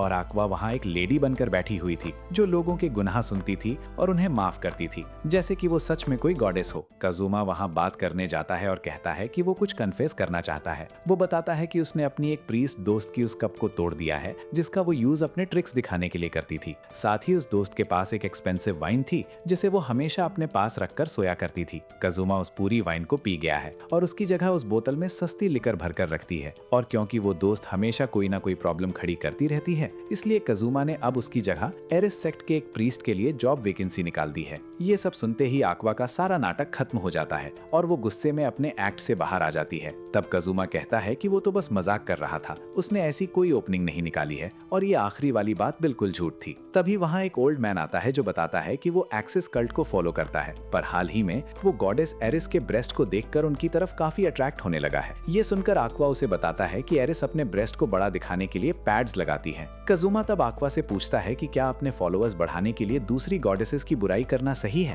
तो एक्वा बताती है कि उनकी पावर उनके फॉलोअर्स पर ही डिपेंड करती है, इसलिए ऐसा करना जरूरी है। इसके बाद तीनों वापस होटल आ जाते हैं। वहाँ विज हॉट स्प्रिंग में नहाने के बाद काफी अच्छा फील कर रही थी क्योंकि यहाँ एक मिक्स्ड बाथ यानी जहाँ लड़के और लड़कियाँ एक साथ नहा सकते हैं। तो कजुमा ये सुनकर बहुत ज्यादा एक्साइटेड हो जाता है और तुरंत नहाने निकल जाता है। वहाँ हॉट स्प्रिंग में पहले से एक एल्फ लड़की और एक आदमी भी थे। वो आदमी एक्सिस कल्ट के लोगों से बहुत ज्यादा परेशान था और और कह रहा था कि ये तो एक डीमन सिटी है। दूसरी तरफ जो एल्फ लड़की वहां नहा रही थी, काजुमा उसे लगातार घूरे जा रहा था, जिससे वो अनकंफर्टेबल होकर वहां से चली जाती है। फिर वो आदमी भी काफी फ्रस्ट्रेटेड होकर वहां से निकल जाता है। इसके बाद काजुमा आराम से साबुन लगा रहा होता है, पर तभी वही आदमी दोबारा सामने आ जाता है और वहां भी उसे एक्सिस कल्ट ज्वाइन करने के लिए कहने लगता है। वहां से बचकर काजुमा साइड वाले बाथ की तरफ जाता है, जो कि लड़कियों का सेक्शन था। वहां से उसे मेगुमिन और डार्कनेस की आवाजें सुनाई देती हैं। वो दोनों कह रही थी कि काजुमा बड़ा ही अजीब है और वो जरूर मिक्स्ड बाथ में ही गया होगा और इस वक्त दीवार से कान लगाकर उनकी बातें सुन रहा होगा। वो चिल्लाकर कहती हैं, काजुमा तुम यहीं हो ना, हमारी बातें सुन रहे हो ना? पर काजुमा कोई रिप्लाई नहीं देता और चुपचाप कान लगाकर उनकी बातें सुनता रहता है। तभी उन दोनों लड़कियों को बहुत बुरा लगने लगता है कि उन्होंने बिना वजह काजुमा पर शक किया। वो कहती हैं कि वो तो काफी अच्छा लड़का है जिस पर भरोसा किया जा सकता है, और वो दोनों काजुमा की तारीफ करने लगती हैं। काजुमा को अपनी तारीफ सुनकर बहुत मजा आ रहा होता है, पर जैसे ही वो दोनों कहती हैं कि अब वो नहाना शुरू कर रही हैं,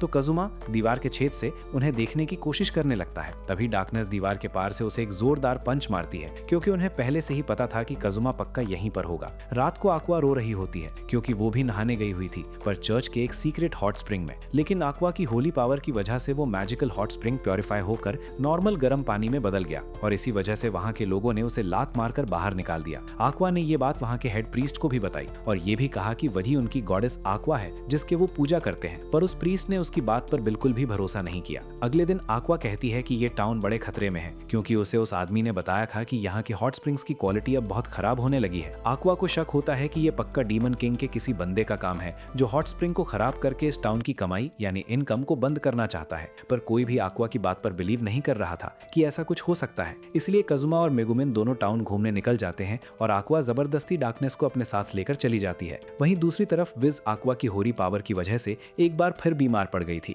थोड़ी देर बाद काजुमा और मेगुमिन आराम से बैठे हुए थे, पर ज्यादा देर तक नहीं, क्योंकि एक्सेस कल्ट के लोग दोबारा आकर उन्हें परेशान करने लगते हैं। दोनों किसी तरह उनसे बचकर भागते हैं और एक नदी के पास आकर खड़े हो जाते हैं। वहाँ काजुमा एक बार फिर उसी आदमी को देखता है जो एक्सेस सेक्ट से बहुत ज्यादा परेशान हो चुका था। इतने में विज भी वहाँ आ जाती है, जो अब पहले से काफी बेहतर फील कर रही थी, पर तब तक काजुमा देखता है कि वो आदमी वहाँ से जा चुका था। तभी उन्हें एक्वा दिखाई देती है, जो टाउन के लोगों को इकट्ठा करके वही बात बता रही थी कि डीमन किंग उनके हॉट स्प्रिंग्स को खराब करके उनका बिजनेस बंद करवाना चाहता है। पर उनमें से कुछ लोग ऐसे भी थे जिन्हें ये पता चल चुका था कि एक्वा ने ही कुछ हॉट स्प्रिंग्स को नॉर्मल गर्म पानी में बदल दिया है। जैसे ही ये बात सबको पता चलती है, सभी लोग गुस्से में कहने लगते हैं कि इस लड़की को पकड़कर पीटना चाहिए। एक्वा सबको समझाने की कोशिश करती है, पर जब कोई उसकी बात नहीं मानता तो वो आखिर में सबको सच बता देती है कि वो वही गॉडेस एक्वा है जिसकी वो पूजा करते हैं और वो यहाँ खुद उनकी मदद करने आई है। पर लोग चिढ़कर कहते हैं कि बकवास बंद करो, तुम्हारे बाल और आंखों का रंग नीला होने से तुम गॉडेस एक्वा नहीं बन जाओगी। लोग तो यहाँ तक कहने लगते हैं कि एक्वा खुद एक डीमन है जो डीमन किंग के लिए काम कर रही है और उनका हॉट स्प्रिंग बिजनेस बंद करवाना चाहती है। रात को एक्वा इसी वजह से बहुत रोती है कि उसके खुद के फॉलोअर्स उसकी बात पर भरोसा नहीं कर रहे।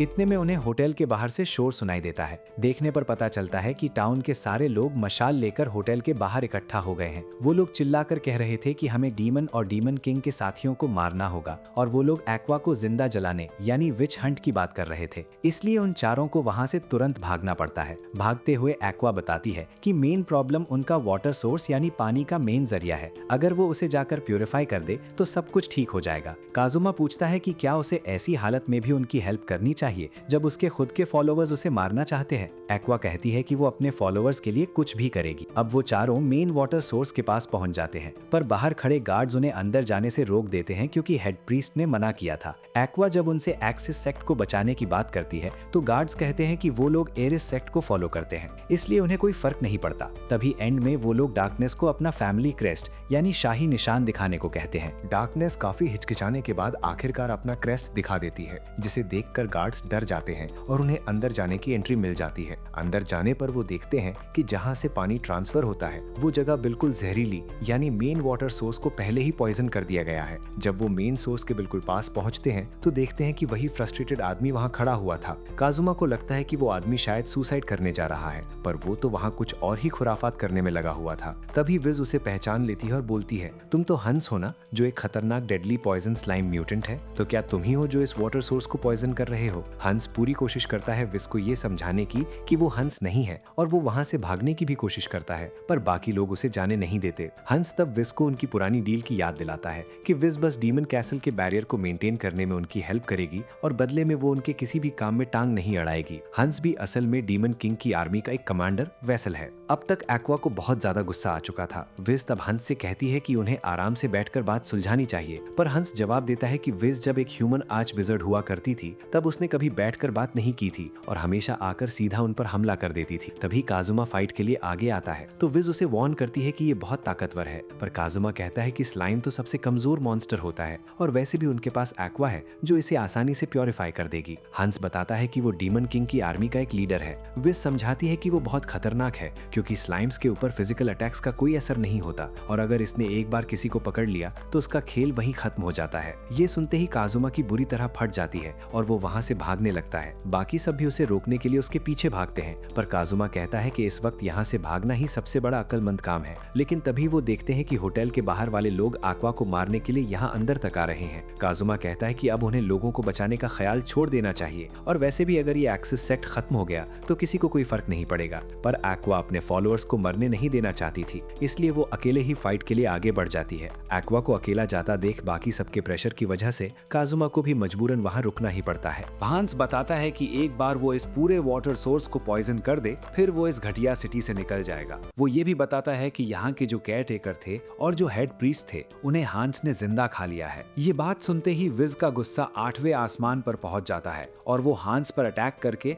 उसके एक हाथ को फ्रीज यानी कि बर्फ में जमा देती है, क्योंकि उनकी डील में ये बात साफ थी कि विज तब तक डीमन आर्मी के कामों में दखल नहीं देगी जब तक वो किसी आम इंसान को नुकसान नहीं पहुंचाते। पर अब जब उन्होंने आम लोगों को मार दिया था तो उनकी वो डील वहीं पर खत्म हो जाती है। अब जब हांस के पास कोई और रास्ता नहीं बचा तो वो अपना खुद का हाथ काटकर अपने असली रूप यानी कि ट्रू फॉर्म में आ जाता है। उसके पॉइजनस रूप की वजह से पानी और भी तेजी से जहरीला होने लगता है। ये देखकर एक्वा तुरंत वाटर सोर्स को प्यूरिफाई करने में लग जाती है। उसे इस काम में बहुत ज्यादा तकलीफ हो रही थी, पर वो बिना रुके कंटिन्यूअसली प्यूरिफाई करती रहती है। इसी बीच टाउन के सारे लोग भी वहाँ पहुँच जाते हैं। जब उन्हें सच्चाई पता चलती है तो वो एक्वा को सपोर्ट करने लगते हैं और कुछ लोग गुस्से में हांस के ऊपर पत्थर बजाने लगते हैं। डार्कनेस उन्हें समझाती है कि यहाँ रुकना बहुत खतरनाक हो सकता है, पर लोग उसे ही बुरा भला कहकर वहाँ से भगा देते हैं। मेगुमिन तभी अपना एक्सप्लोजन अटैक करने आगे बढ़ती है, पर एक्वा उसे रोक देती है क्योंकि अगर इस वक्त ब्लास्ट हुआ तो स्लाइम का जहर हर तरफ फैल जाएगा जिसे रोकना नामुमकिन होगा। दूसरी तरफ विज के पास अब इतना मना यानी कि एनर्जी नहीं बचा था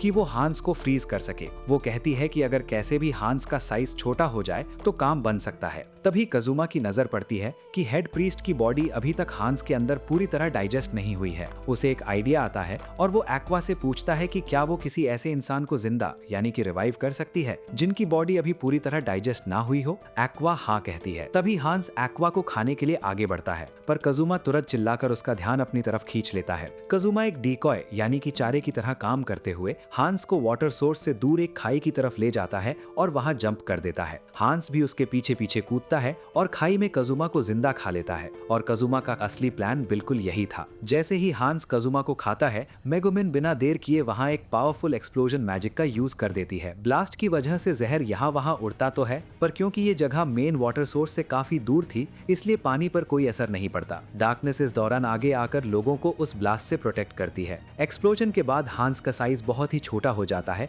जिसका फायदा उठाकर विज उस पर अटैक करके उसे पूरी तरह फ्रीज कर देती है, जिससे वो बर्फ की तरह टूटकर बिखर जाता है। इस अटैक के बाद विज की सारी मैजिकल पावर खत्म हो जाती है। लेकिन कहानी यहीं खत्म नहीं होती। हम देखते हैं कि हंस अभी भी जिंदा था, हालांकि वो अब एक बहुत ही छोटा सा स्लाइम बन चुका हुआ था। वो गुस्से में कहता है कि वो सबसे बदला लेकर रहेगा। तभी एक्वा टाउन के सारे लोगों को लीड करते हुए वहां आती है और अपने गॉड ब्लो अटैक से उस पर हमला कर देती है। शुरुआत में ये अटैक हंस को मारने के लिए काफी नहीं था, पर तभी टाउन के सारे लोग एक्वा को सपोर्ट करते हैं और अपनी सारी मैजिक पावर उसे देने लगते हैं। इससे एक्वा का अटैक और भी ज्यादा पावरफुल हो जाता है और आखिरकार हंस वहीं ढेर हो जाता है। इसके बाद अगले दिन वो लोग टाउन से निकलते हैं, या यूं कहें कि टाउन के लोग उन्हें पत्थर मार मार कर वहां से भगा देते हैं। ऐसा इसलिए हुआ क्योंकि एक्वा के उस आखिरी पावरफुल अटैक की वजह से मेन वाटर सोर्स का सारा मैजिकल पानी प्यूरिफाई होकर नॉर्मल गर्म पानी में बदल गया था। यानी ना चाहते हुए भी डीमन किंग का प्लान आखिर में कामयाब हो ही गया और उनका हॉट स्प्रिंग बिजनेस ठप हो गया। अब उन लोगों का प्लान था कि वो विज के टेलीपोर्टेशन मैजिक का यूज करके सीधा अपने घर लौट जाएं, पर दिक्कत ये थी कि एक्वा के प्यूरिफिकेशन की वजह से विज अभी भी बहुत कमजोर थी और चलने की हालत में भी नहीं थी। अगले सीन में दिखाया जाता है कि वो सब किसी तरह वापस एक्सेल टाउन यानी अपने घर आ चुके हैं। आज भी यूनियन हमेशा की तरह काजुमा से ड्यूएल के लिए आई हुई थी, लेकिन इतने सारे सियापों के बाद वापस अपने घर आकर उन चारों को बहुत ही सुकून और अच्छा महसूस हो रहा होता है। और इसी के साथ हमारी स्टोरी यहाँ पर खत्म होती है। उम्मीद है आपको ये एनिमे काफी पसंद आया होगा और वीडियो देखने के लिए थैंक यू सो मच।